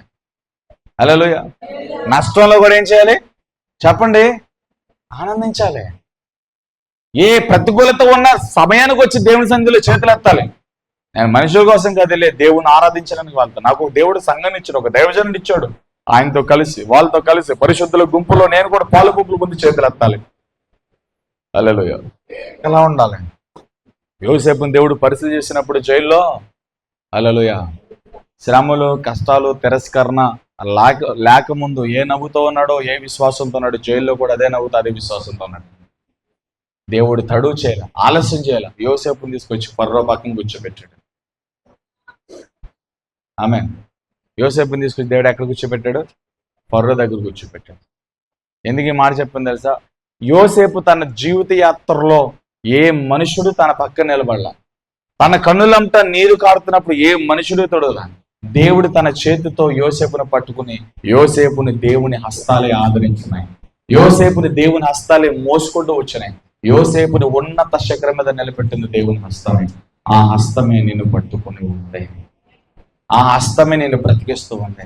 ఆ హస్తమే గిద్యోను తన చేతులను తీసుకుని పరాక్రమం కలిగిన బలాఢ్యుడిగా మార్చింది. దేవుని హస్తంలోకి రండి, దేవుడు పిలుస్తున్నాడు.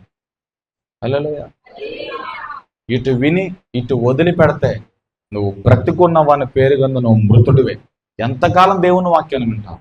మారు మనసు లేకుండా, బాప్టిజం లేకుండా, అభిషేకం లేకుండా, సరైన ప్రవర్తన లేకుండా, సంతుష్ట సహితమైన భక్తి గొప్ప లాభ సాధనం అని చెప్తుంది బైబిల్. హల్లెలూయా. దేవుడు ఎవరిని ఆశీర్వదిస్తాడు? హల్లెలూయా. ఎవరిని ఆశీర్వదిస్తాడండి? నేను చెప్పాను కదా 115 కీర్తనలో, పిల్లలనేమి పెద్దలనేమి యెహోవా యందు భయభక్తులు కలిగిన వారందరినీ యెహోవా ఆశీర్వదించును. పిల్లలేంటి, పెద్దలేంటి, వయసుతో పరిమితం లేదు దేవునికి. దేవునికి ఎవరు భయపడతారో, ఎవరు దేవుని మీద ఆధారపడతారో వారందరినీ దేవుడు ఆశీర్వదిస్తాడు. హల్లెలూయా చెప్పండి. తల్లి చెప్పండి. ఇంకా చెప్పండి. ఇంకొక 2-3 సార్లు చెప్తే మీకు ఇసుకొచ్చేద్ది. అదే నేను బ్లాండిన్ అలాంటి మనస్తత్వం ఉందనుకో, రోజంతా చెప్పమని చెప్తారు వాళ్ళు. హల్లెలూయా. రోజంతా చెప్పమని చెప్తారు. అల్లుయ్య మిమ్మల్ని చెప్పండి, అల్లుయ్య వాళ్ళు రోజంతా చెప్పమని చెప్తారు. వాళ్ళు జీవితకాలం అంతా చెప్పమని చెప్తారు. మనం కూడా అలా చెప్పాలి. యోసేపుని దేవుడు పరిశీలన చేసినప్పుడు మొదటి స్థితిలో ఎలా ఉన్నాడో అదే విశ్వాసం, అదే మొక్కం, అదే ఆనందం జైల్లో ఉన్నప్పుడు కూడా కనపడింది. యోసేపుని ఇంకా దేవుడు ఆలస్యం చేయలే, తీసుకొచ్చి ఫరో దగ్గర కూర్చోబెట్టు ప్రధానిగా హెచ్చించాడు దేవుడు. ఆమేన్ చెప్పండి. దేవుడి చేతులకు మనం రావాలి. చెప్పండి. నీ పక్కన వాళ్ళకి చెప్పండి, నీ బలంతో ఉండొద్దు, నీ శక్తితో ఉండొద్దు, దేవుని చేతులకు వచ్చాయి. దేవుని చేతులకు వచ్చాయండి, దేవుడిని ఆదరిస్తాడు. నా వాక్యం వినండి. హల్లెలూయా. ఆగిపోయిన కార్యాలన్నీ మరలా ప్రారంభించబడతాయి. హల్లెలూయా. శత్రువులు 7 సంవత్సరాలు తిన్న పంట, శత్రువులు 7 సంవత్సరాలు దేవుని ప్రజలు అనగత్రొక్కి పై చేయిగా ఉన్నారు. ఎవరు? మిద్యానీయులు. హల్లెలూయా. వాళ్ళందరినీ దేవుడు తీసుకొచ్చేసాడు. 300 మంది సైన్యముతో గిద్యోను ఒక పక్కన నిలబడితే శత్రు సమూహాలన్నింటినీ కూడా దేవుడు తీసుకొచ్చి గిద్యోనుకి అప్పగించాడు. 7 సంవత్సరాలు నిన్ను అణచివేశారు కదా, ఇదిగో వీళ్ళందరినీ కూడా నీ ముందు పెట్టా, వెళ్ళు అన్నాడంతే. హల్లెలూయా. ఇప్పటికైనా బాధపడద్దు, టేక్ ఇట్ ఈజీ. ఒక మాట వినండి, తెలుసో తెలియకో ఇప్పుడు దాకా టైం వేస్ట్ చేసి నష్టపోయి అన్ని విధాలుగా పాడైపోతూ వచ్చాం. ఇప్పుడు దేవుని చేతులకు వచ్చి ప్రభువా నాకు సహాయం చేయని అడిగితే ఎంతకాలము పోయిన నష్టమట్టడిని లాభంగా దేవుడు మార్చేస్తాడు. రప్పపాటు సమయంలో దేవుడు అద్భుతం జరుగుతుంది. కన్ను మూసి తెరిచే లోపల దేవుని కార్యం నీ కన్నుల్లో కనబడుతుంది. ఇది ఎవరికి బాగా అర్థమవుతుంది, ఎవరికి కనెక్ట్ అయి ఉంటారంటే ఆత్మానుసారులుగా బ్రతికే వారు దీన్ని రిసీవ్ చేసుకుంటారు. ఆత్మానుసారులుగా జీవించలేని వారు ఆయన అలాగే చెప్తాడు, మనం ఇలాగే ఆమెనంటాం అన్నట్టుకుంటుంది. హల్లెలూయా. అలాగే ఆత్మానుసారులుగా విశ్వాస సంబంధాలుగా మన దేవుని మాటను ఆమేనని నమ్మినప్పుడు దేవుడు ఆ కార్యం జరిగిస్తాడు. తెలియజేయమంటారు. హల్లెలూయా. ఓ మాట చూడండి, ద్వితీయోపదేశకాండం మొదటి అధ్యాయం 31 వచనం. ద్వితీయోపదేశకాండం మొదటి అధ్యాయం 31 వచనం. ఐగుప్తులోను అరణ్యములోను నీ కొరకు చేసినట్లు మీ పక్షంగా యుద్ధం చేయను. మీరు చోటుకు చేరు వరకు మీరు వచ్చిన మార్గం అంతటిలో మనుష్యుడు తన కుమారుని ఎత్తుకున్నట్లు నీ దేవుడిని యెహోవా మిమ్మల్ని ఎత్తుకొని వచ్చిన సంగతి మర్చిపోవద్దండి. హల్లెలూయా. చెల్లి చెప్పండి. కుమారుడు, తండ్రి తన కుమారుడు, హల్లెలూయా, తండ్రి తన కుమారుని ఎత్తుకున్నట్లుగా నేను మిమ్మల్ని ఎత్తుకుంటాను. ఐగుప్తులో ఏ బానిసత్వంలో ఉన్నారో, ఏ బానిసత్వం బ్రతుకుతున్నారో ఆ సమయంలో నేను మిమ్మల్ని ఎలాగైతే ఎత్తుకున్నానో, ఐగుప్తులో మీ ఎదుట ఎలాంటి అద్భుతాలు చేశానో వాటన్నిటి జ్ఞాపకం చేసుకోండి. హల్లెలూయా. తండ్రి తన కుమారుని ఎత్తుకున్నట్లుగా నేను మిమ్మల్ని ఎత్తుకుంటాను. దేవుని చేతిలోకి రండి, దేవుడు మిమ్మల్ని ఎత్తుకుంటాడు. ఎత్తుకొనటం మనకు ఆదరిస్తాడైనా. నీకు ఏది కావాలో దేవుడు ఇస్తాడు. ఆమేన్. దేవుని చేతులకు వస్తే ఆయన మిమ్మల్ని ఎత్తుకుంటాడండి, ఆయన మిమ్మల్ని ఆదరిస్తాడండి. మీకు ఏది కావాలది ఆయనకు తెలుసు. మీ జీవితంలో కావాల్సిన ప్రతి అవసరత ఆయనకు తెలుసు. మీకు ఏది అవసరమో అది ఆయనకు తెలుసు. మీ జీవితంలో ఏది జరిగించాలో దేవునికి తెలుసు. హల్లెలూయా. యెషయా గ్రంథం 63:9 చూడండి. యెషయా గ్రంథం 63:9 త్వరగా అదే చూడండి. యెషయా గ్రంథం 63:9 వచనం. వారి యావత్ బాధలో ఆయన బాధ నుండి ఆయన సన్నిధి దూత ఎవరిని రక్షిస్తుందంట? ఎవరైతే ఆయన కోసం బాధించబడుతున్నారో, ఎవరైతే ఆయన నీతి నిమిత్తం హింసించబడుతున్నారో, దూషించబడుతున్నారో, ఆయన సన్నిధి దూత వారిని ఏం చేస్తుందంట? వారి యావత్ బాధలో వారిని రక్షిస్తుంది. నీ బాధ ఏదైనా, అన్ని బాధల్లో, అన్ని సిచ్యువేషన్లో దేవుడు నీకు తోడే ఉంటాడు. ఆయన మిమ్మల్ని రక్షిస్తాడు.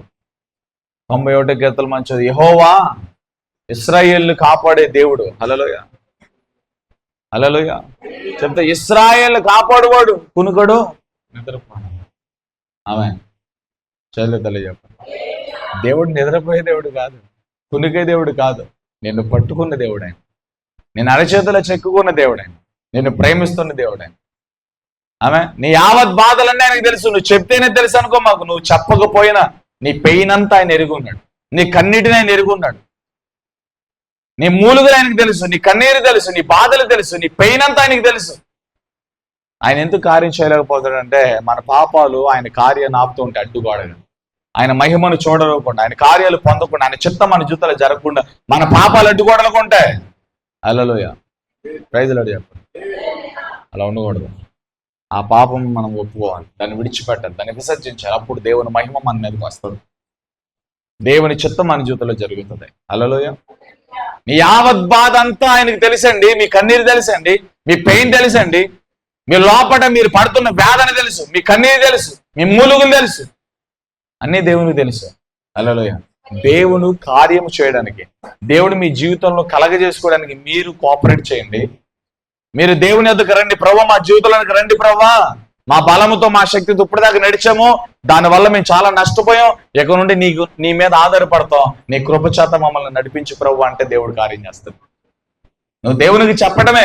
దేవునికి చెప్పి ఊరిగాల కూర్చో, నీ ఇంట్లో ఒక సోఫా మీద ప్రార్థన చేస్తాలో కూర్చో, ప్రార్థన గదిలో కన్నీరు కారుస్తాలో కూర్చో. జరిగించాల్సిన కార్యాలని దేవుడు జరిగించుకుంటూ వెళ్ళిపోతాడు. మనమేమో ప్రార్థన చేయకుండా, కన్నీరు కార్చకుండా, వాడు చేస్తాడు, వీడు చేస్తాడు, ఆ ప్రయత్నం ఈ ప్రయత్నం, అక్కడ ఇక్కడ తిరిగి తిరిగి తిరిగి హల్లెలూయా అలసిపోవడం తప్ప ఏమీ ఒరగదు. దేవుని సన్నిధిని ప్రతిష్ఠించబడి ప్రార్థన చేయి. దేవుడు వెళ్ళమన్న చోటకి దేవుడు నిన్ను నడిపిస్తాడు. ఎక్కడికి వెళ్ళాలి అక్కడికి నడిపిస్తాడు. నువ్వేం చేయాలో అది నీతో చెప్తాడు ఆయన. హల్లెలూయా. ఆయన మాట కోసం నువ్వు బ్రతకాలి. దేవుడు ఏం చెప్తాడో అది నేను విని దాని ప్రకారం చెయ్యాలి అనే దానికోసం నువ్వు బ్రతకాలి. ఇది చేయకుండా అక్కడికి వెళ్తా, ఇక్కడికి వెళ్తా, అది చేస్తా, ఇది చేస్తా, వాక్యం తెలియని వాళ్ళ కొంతమంది బ్రతుకుతూ ఉంటారు. దానివల్ల చాలా నష్టాలు జరుగుతాయి. హల్లెలూయా. అలా కాదు, దేవుడు మనతో మాట్లాడతాడు, దేవుడు మనకు చెప్తాడు. చేతులు తల్లి చెప్పండి. హల్లెలూయా. మార్క్సు వార్త 1:41 కుష్ఠరోగి వచ్చాడు. ప్రభువా నీకు ఇష్టమైతే నన్ను శుద్ధులుగా చేయవా? కరెక్ట్ ప్లేస్కి వచ్చాడు ఆయన. హల్లెలూయా. ఎక్కడికి వచ్చాడు చెప్పండి? కుటుంబ సభ్యులందరూ వెలివేశారు. ఎందుకని కుష్టు వ్యాధి వస్తే ఊర్లో ఉంచరు, ఎందుకంటే అది అంటు వ్యాధి కాబట్టి పక్కన కూడా అంటే అర్థదని. హల్లెలూయా. చెప్పండి, ఎవరికి అంటకుండా ఉండాలంటే ఏం చేయబడాలా? ఊరు బయటకు వెళ్ళిపోవాలి. ఊరు బయట ఉండలేక, జీవించలేక, ఎవరో మాట్లాడేవారు లేక, పక్కన నిలిచేవారు లేక, ఒంటరి వాడు అయిపోయినవాడు యేసు ప్రభు గురించి విని, హల్లెలూయా, యేసు ప్రభువా నాకు కుష్టు వచ్చిందని నా ఇంట్లో వాళ్ళందరూ నన్ను పక్కన పెట్టారు. నా ఇంట్లో ఉన్న వాళ్ళందరూ పక్కన పెట్టారు. నా పక్కన ఎవరు లేరు, నాతో మాట్లాడేవారు లేరు, పలకరించేవారు లేరు. నీ గురించి విన్నాను, నీ దగ్గరకు వచ్చాను. నీకు ఇష్టమైతే, బలి అడుగుతాడండి. హల్లెలూయా. నీకు ఇష్టమైతే నన్ను శుద్ధునిగా చేస్తావా? హల్లెలూయా. ఇష్టమేంటి? నీకోసమే దేవుడు వచ్చాడు. నువ్వంటే ఇష్టమేంటి? హల్లెలూయా. దేవుడు నేను ప్రేమిస్తుంటే ఇంక ఇష్టం అంటావా? దేవుని ఎదుగు వచ్చి ప్రభువా నేను ఇష్టమా, నువ్వు నన్ను ఎంత ప్రేమిస్తున్నావు అంటే దేవుడు సిలువను చూపిస్తాను నీకు. నిన్ను ప్రేమించి నువ్వంటే ఇష్టము కరిగి నా ప్రాణాన్ని పెడతా, మరలా నువ్వు వచ్చి అలా అడుగుతావా? హల్లెలూయా. నీ పిల్లలు మమ్మీ నేనంటే నీకు ఇష్టం అంటే ఏం చేస్తా? దగ్గర తీసుకుని ముద్దు పెట్టుకుంటాం. హల్లెలూయా. అంటే ప్రేమను ఆ ముద్దు ద్వారా వాళ్ళకి వెల్లడిపరుస్తావు. ఆ చిన్న బిడ్డల్ని దగ్గర తీసుకుని హగ్ చేసుకుని ముద్దు పెట్టుకుంటాం. అవునా, నువ్వు అంటే నాకు ఇష్టమేనా అని చెప్పి మనం కూడా చక్కగా నవ్వుతూ మాట్లాడతాం. యేసు ప్రభుని అడిగితే ప్రభా నేనంటే నీకు ఇష్టమా అంటే యేసు ప్రభు సిలువలో చేతులు చెప్పి నువ్వంటే ఇష్టం, నీకోసం ఈ మేకలు అంటాడు దేవుడు, నీకోసం ఈ దెబ్బలన్నీ. 10,000 మంది పురుషులలో యేసు ప్రభు ఎవరిని గుర్తించవచ్చు? ధవలవర్ణుడు, రత్నవర్ణుడు. హల్లెలూయా. 10,000లో అతి కాంక్షణీయుడైన 10,000 మంది పురుషులలో గుర్తించదగిన అందము కలిగిన వాడు యేసు ప్రభు. అటువంటి యేసు ప్రభు సిలువ మ్రాని మీద వేలాడినప్పుడు స్వరూపమును కోల్పోయి కురూపిగా, శాపగ్రస్తుడిగా, రక్తమాంసముగా, ముద్దగా మారిపోయాడు ఆయన. హల్లెలూయా. చేరేతలయ్యా. హల్లెలూయా. నీ భర్త కోసం వారంలో ఒక్కరోజు ఉపవాసం ప్రార్థన చేయమంటే కరగదు ఇక్కడ కొంతమందికి. నీ కుటుంబ ఆర్థిక వ్యవస్థ కోసం వారంలో ఒక రోజు ఉపవాసం ఉండి ప్రార్థన చేయమంటే కరగదు ఎవరికి. హల్లెలూయా. కానీ దేవుడు మనల్ని ఆయన ఉన్న స్థలంలో ఉంచడానికి, హల్లెలూయా, ఆయన నివసించే స్థలంలో ఉంచడానికి దేవుడు సమస్తమును మనకి ధారాళంగా దయచేశాడు. హల్లెలూయా. అంటే మనుషుని ప్రేమ కంటే దేవుని ప్రేమ చాలా, చెప్పండి, మనుషుల ప్రేమ కంటే దేవుని ప్రేమ చాలా గొప్పదే. హల్లెలూయా. Praise the Lord. అందుకే వారి యావత్ బాధలో బాధనుంది. హల్లెలూయా. వారి సన్నిధి దూత వారిని రక్షించును. ఎవరా దూత? ఎవరు? కృపా సత్య సంపూర్ణుడిగా శరీరధారుడు ఈ లోకానికి వచ్చిన దూత ఎవరు? నజరేయుడైన యేసు. ఆయనకి తెలుసు నీ మూలుగులు, ఆయనకి తెలుసు నీ కన్నీరు, ఆయనకి తెలుసు నీ బాధ. నువ్వేమి ప్రత్యేకంగా చెప్పవసరం లేదు. నువ్వు ఆయన చేతులకు వస్తే ఆయన నిన్ను పట్టుకుని నడిపిస్తాడు. హల్లెలూయా. రావాలి. ఈ కుష్ఠరోగి వచ్చాడు, ప్రభా నన్ను ఇంటిలో నుంచి వెలివేశారు, ఊరు బయట ఉన్నాను, నా పక్కన ఎవరు లేరు, ఒంటరిగా ఉన్నాను, నాకు ధైర్యం చాలతల్లా, నీ దగ్గరకు వచ్చాను, నీ గురించి విన్నాను, నీ గురించి తెలుసుకున్నాను, నీకు ఇష్టమైతే, హల్లెలూయా, ఏంటంటే నీకు ఇష్టమైతే నన్ను శుద్ధునిగా వచ్చిందే యేసు ప్రభు పాపులను పరిశుద్ధులుగా మార్చడానికి, వచ్చిందే చెరలో ఉన్న వాడిని విడిపించడానికి, హల్లెలూయా, వచ్చిందే ప్రభు యొక్క హితవస్త్రము ప్రకటించడానికి. ఆమేన్. సాతాను చేత, అపవాది చేత బంధించబడిన చెరలో ఉన్న ప్రజలందరినీ విడిపించడానికి యేసు ప్రభు లోకానికి వచ్చాడు. ఇప్పుడు ఈ కుష్టు వ్యాధిగ్రస్తుడు ఏమంటారు? నీకు ఇష్టమైతే, నీకు ఇష్టమంటే వెంటనే నేను వచ్చింది దానికోసం రా, దగ్గరికి తీసుకున్నాడు యేసు ప్రభు. హల్లెలూయా. మొట్టగా కుష్టి అంతా కూడా కన్ను చూపులోనే, హల్లెలూయా, అంటే రెప్పపాటు సమయంలోనే కుష్టి వ్యాధి నుంచి స్వస్థత పొందాడు. హల్లెలూయా. ఆ యేసు ప్రభు నీ చేతులు కూడా ఏంటంటే అద్భుతాలు చేయగలిగాడు. ఆ మాటలు ముగించే ముందు దేవుని చేతులకు రండి. హల్లెలూయా. దేవుని చేతుల్లో రండి. ఎంతకాలం అటు ఇటు తిరుగుతావు? ఈ కుష్టి వ్యాధిగ్రస్తులు కూడా చాలా లేట్ చేశారు. అటు ఇటు తిరిగి యేసు ప్రభు గురించి విని వచ్చాడు. నీకు ఇష్టమైతే నన్ను శుద్ధునిగా చేయ ప్రభువా. ఎస్, నాకు ఇష్టమే, శుద్ధుడు కమ్ము. యేసు ప్రభు పలుకుతుండగానే శుద్ధుడికి మారిపోయాడు. రక్తస్రావం కలిగిన స్త్రీ వచ్చింది. ప్రభువా చాలా చోట్లకి తిరిగాను, నీ గురించి విన్నాను, ఇప్పుడు నేను నీ దగ్గరికి వచ్చా. హల్లెలూయా. మాట్లాడదాం అనుకున్నాను, నా సమస్య చెప్దాం అనుకున్నాను, కానీ కుదరలా. నువ్వు చెప్పకపోయినా నీ సమస్య నీకు తెలుసు. హల్లెలూయా. నీ కన్నీటిని బట్టి నీ సిచ్యువేషన్ ఆయన అంచనా వేసినాడు. నీ కష్టాన్ని, నీ శ్రమను, బాధ నోటితో ఒప్పుకోకపోయినా, నోటితో చెప్పకపోయినా, నువ్వు ఏ సిచ్యువేషన్ లో ఉన్నావు, నీ బాధ ఏంటో, నీ గాయం ఏంటో, ఆ నొప్పి ఏంటో దేవునికి తెలుసు. హల్లెలూయా. రక్తస్రావం కలిగిన స్త్రీ వచ్చింది కానీ యేసుని మీట్ అవ్వలేకపోయింది, యేసు ప్రభుతో మాట్లాడలేకపోయింది. వెళ్ళి జస్ట్ వస్త్రపు చెంగును ముట్టింది, ఆయనలో నుండి ప్రభావం వెల్లడింది. వాహ్, హల్లెలూయా. ఎవరో నన్ను ముట్టారన్నారు యేసు ప్రభు, మీకు తెలుసు కాదు. ఒక ముందుకెళ్దాం. పేతురు ఏమన్నాడు? ఇంతమంది నీ మీద పడుతుంటే ఎవరో ముడతామండి ప్రభా. ఈవిడి భయపడుతూ వణుకుతూ వచ్చింది, ప్రభా నేనే నేను ముట్టింది. పేతురు నోరు ఆవలించి చూస్తున్నాడు. ఆవిడొచ్చి చెప్తుంటే సాక్ష్యం, నేనే ప్రభా నేను ముట్టింది. నా సమస్య ఎన్ని సంవత్సరాలు చెప్పండి, ఎన్ని సంవత్సరాలు? నోరు లేదేంటండి చాలా మందికి, బొమ్మల్లా కూర్చుంటారు. ఎన్ని సంవత్సరాల నుంచి రక్తస్రావం? గట్టిగా చెప్పండి. చదువుకొని జ్ఞానవంతుల్లాగా కనబడుతున్నారు కానీ చాలా మంది దేవుని దృష్టిలో చాలా అజ్ఞానులుగా ఉంటున్నారు. తెలిసిన విషయాన్ని చాలా స్పష్టంగా మనం చెప్పాలి. ఎప్పుడు ఇది నేర్చుకోండి. దేవుని పిల్లలంగా మనము తెలిసిన విషయం ఏదైనా సరే మనకు తెలిస్తే ఖచ్చితంగా సూటిగా నీకెంత శక్తి ఉందో ఆ శక్తితో నువ్వు దేవుని సన్నిధిలో చెప్పాలి. అన్నా 12 సంవత్సరాలు అన్నా అని చెప్పాలి. హల్లెలూయా, హల్లెలూయా. అలా ఎప్పుడైతే చెప్పి మెలుగుకుంటో అప్పుడు దేవుడు నేను వాడుకోవడం ప్రారంభిస్తాడన్నమాట. హల్లెలూయా, ప్రైజ్ ది లార్డ్. ప్రభావం వెల్లడైంది, స్వస్థత కలిగింది, రక్తధారలు ఆగిపోయినాయి, అద్భుతం జరిగింది, సాక్ష్యం చెప్పేసింది ఆవిడ. యేసు ప్రభు ఎద్దకు రాకముందు, ఆయన చేతులకు రాకముందు స్వస్థత వచ్చిందా? లేదా. యేసు ప్రభు దగ్గరికి వచ్చిన తర్వాత స్వస్థత వచ్చింది. హల్లెలూయా. కాబట్టి యేసు ప్రభు దగ్గరికి రండి. ఆయన నీ కోసం దినమెల్ల చేతులు చాపి ఉంచాడు, కృపాగడి తెరిచి ఉంచాడు. ఇంకా తలుపు ముయ్యలేదు, ఇంకా నువ్వు రావద్దని అనలేదైనా. ఆయన ఎద్దకు ఎవరొచ్చినా ఆయన చేర్చుకుంటాడు. ఆయనకి కులము, మతము, వర్గ, భాష, ప్రాంతం, దేశం ఏ బాధ లేదు. యేసు ప్రభు నువ్వు నాకు కావాలని వచ్చేస్తా, ఆయన నిన్ను చేర్చుకుంటాడు. ఆయన తన చేతుల్లో నేను తీసుకుంటాడు. హల్లెలూయా. అంటే యేసు ప్రభు చేతులు రండి. ఆయన ప్రేమను అర్థం చేసుకోండి, అపార్థం చేసుకోవద్దు, దేవుని శోధించొద్దు. ఎందుకు నాకు ఈ కష్టాలు, ఈ శ్రమలు అనుకోవద్దు. యోసేపు జీవితంలో ఉన్నాయి కానీ యోసేపు ఎక్కడ ఉన్నాడు చెప్పండి? దేవుని చేతిలో ఉన్నాడు. బ్లాండీన్ ఎవరి చేతిలో ఉన్నారు చెప్పండి? బ్లాండీన్ ఎవరి చేతిలో ఉంది? యోసేపు ఎవరి చేతిలో ఉన్నాడు? ఇప్పుడు దాకా చెప్పుకొని గిద్యోను ఎవరి చేతిలోకి వచ్చాడు? 7 సంవత్సరాలు ఎవరి చేతిలో ఉన్నాడు గిద్యోను? చెప్పండి అండి. మిద్యానీయుల చేతిలో 7 సంవత్సరాలు గిద్యోను ఉన్నాడు. దేవుడు పరాక్రమం గల బలాఢ్యుడు అల్లి దేవుడు ఎప్పుడైతే గిద్యోని చేతులను తీసుకున్నాడో, హల్లెలూయా, గొప్ప జయము. ఈరోజు దేవుని చేతులకు రండి. గిద్యోన్ని చేర్చుకున్నా, గిద్యోన్ని పట్టుకునే చెయ్యి నేను పట్టుకుంటుంది. యోసేపుని పట్టుకునే చెయ్యి నేను పట్టుకుంటుంది. కుష్టు వ్యాధిగ్రస్తుని శుద్ధినిగా చేసిన హస్తము నేను తాగబోతూ ఉంది. హల్లెలూయా. కాబట్టి ఆరాధనలో చెప్పాను, మీరు దేవుని మహిమ కొరకు బ్రతకాలి, దేవుని సాక్షిగా బ్రతకాలి. ఒట్టిగా బ్రతకడానికి మనకి దేవుడు ఇక్కడ ఏమి ఇవ్వాల. హల్లెలూయా. ఒక పని నిమిత్తం దేవుడు ఇక్కడ ఇచ్చాడు. కోవిడ్లో ఎందుకు చచ్చిపోలేదంటే మనం నీతో నాతో పని ఉంది. ఏంటా పని?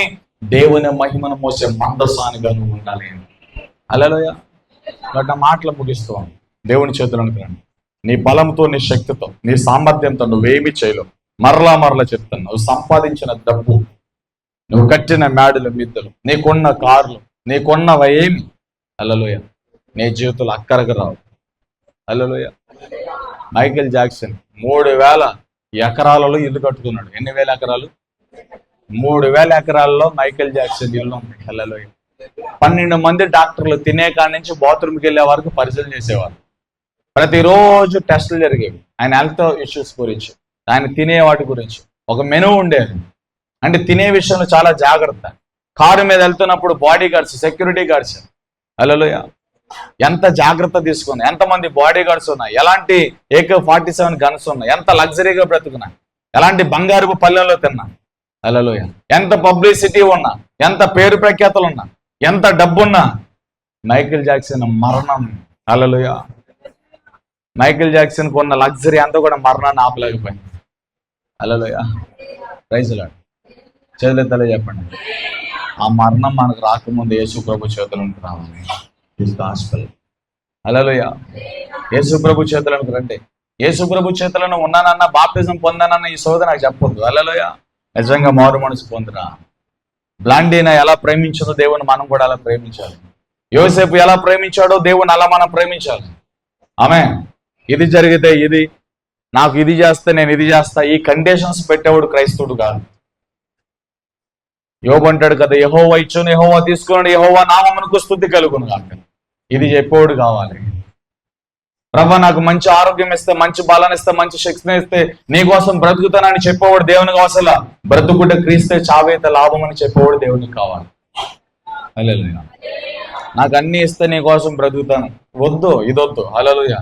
ఏమున్నా లేకున్నా బ్రతికినంతగా నీకోసం బ్రతుకుతానని చెప్పేవాడు దేవునికి కావాలి. హల్లెలూయా. బ్రతుకుట క్రీస్తే చావైతే లాభమే, ఇది చెప్పేవాడు కావాలి. నోటితో చెప్పేసేవాడు కాదు దేవునికి కావాల్సింది. నిజముగా ఈ బ్రతకాలని ఆశ కలిగిన వాళ్ళు ఎవరైతే చెప్తారో వాళ్ళని దేవుడు యాక్సెప్ట్ చేస్తాడు అనమాట. హల్లెలూయా. అంటే దేవుడు మన కోసం అన్నిటిని చేసి ముగించాడు. మన దేవుని కోసం బ్రతకాల్సిన సమయం ఇది. దేవుడు నీకు ఇవ్వాల్సిన ఈవులు ఖచ్చితంగా ఇస్తాడు. నువ్వు శాపములో, నష్టాల్లో, అప్పుల్లో, కష్టాల్లో, వ్యధల్లో, వ్యాధుల్లో, బంధుల్లో, ఒంటరితనంలో ఉండటానికి దేవునికి ఇష్టం లేదు. హల్లెలూయా. తల్లి చెప్పండి. తగిన సమయమున ఆయన నిన్ను హెచ్చించి ఉన్నత స్థితిలో నిలబెట్టే వరకు నీకు కలిగిన రక్షణను గట్టిగా పట్టుకో, సాక్ష్యాన్ని గట్టిగా పట్టుకో, పరిశుద్ధతను గట్టిగా పట్టుకో. ఏ దుష్టుడు, ఏ దొంగని అద్దుకొచ్చి దొంగలించుకుని నువ్వు జాగ్రత్తగా ఉన్నావు. హల్లెలూయా. దేవుడు వస్తూ ఉన్నాడు. మన క్రియలన్నిటికీ ఆయన జీతాన్ని తీసుకొస్తాడు. హల్లెలూయా. కాబట్టి ఇదే మిక్కిలి అనుకూలమైన సమయం. అందరూ కూడా లేచి నిలబడి, నా మటుకైతే బ్రతుకుని క్రీస్తే చావైతే లాభం ప్రభావం.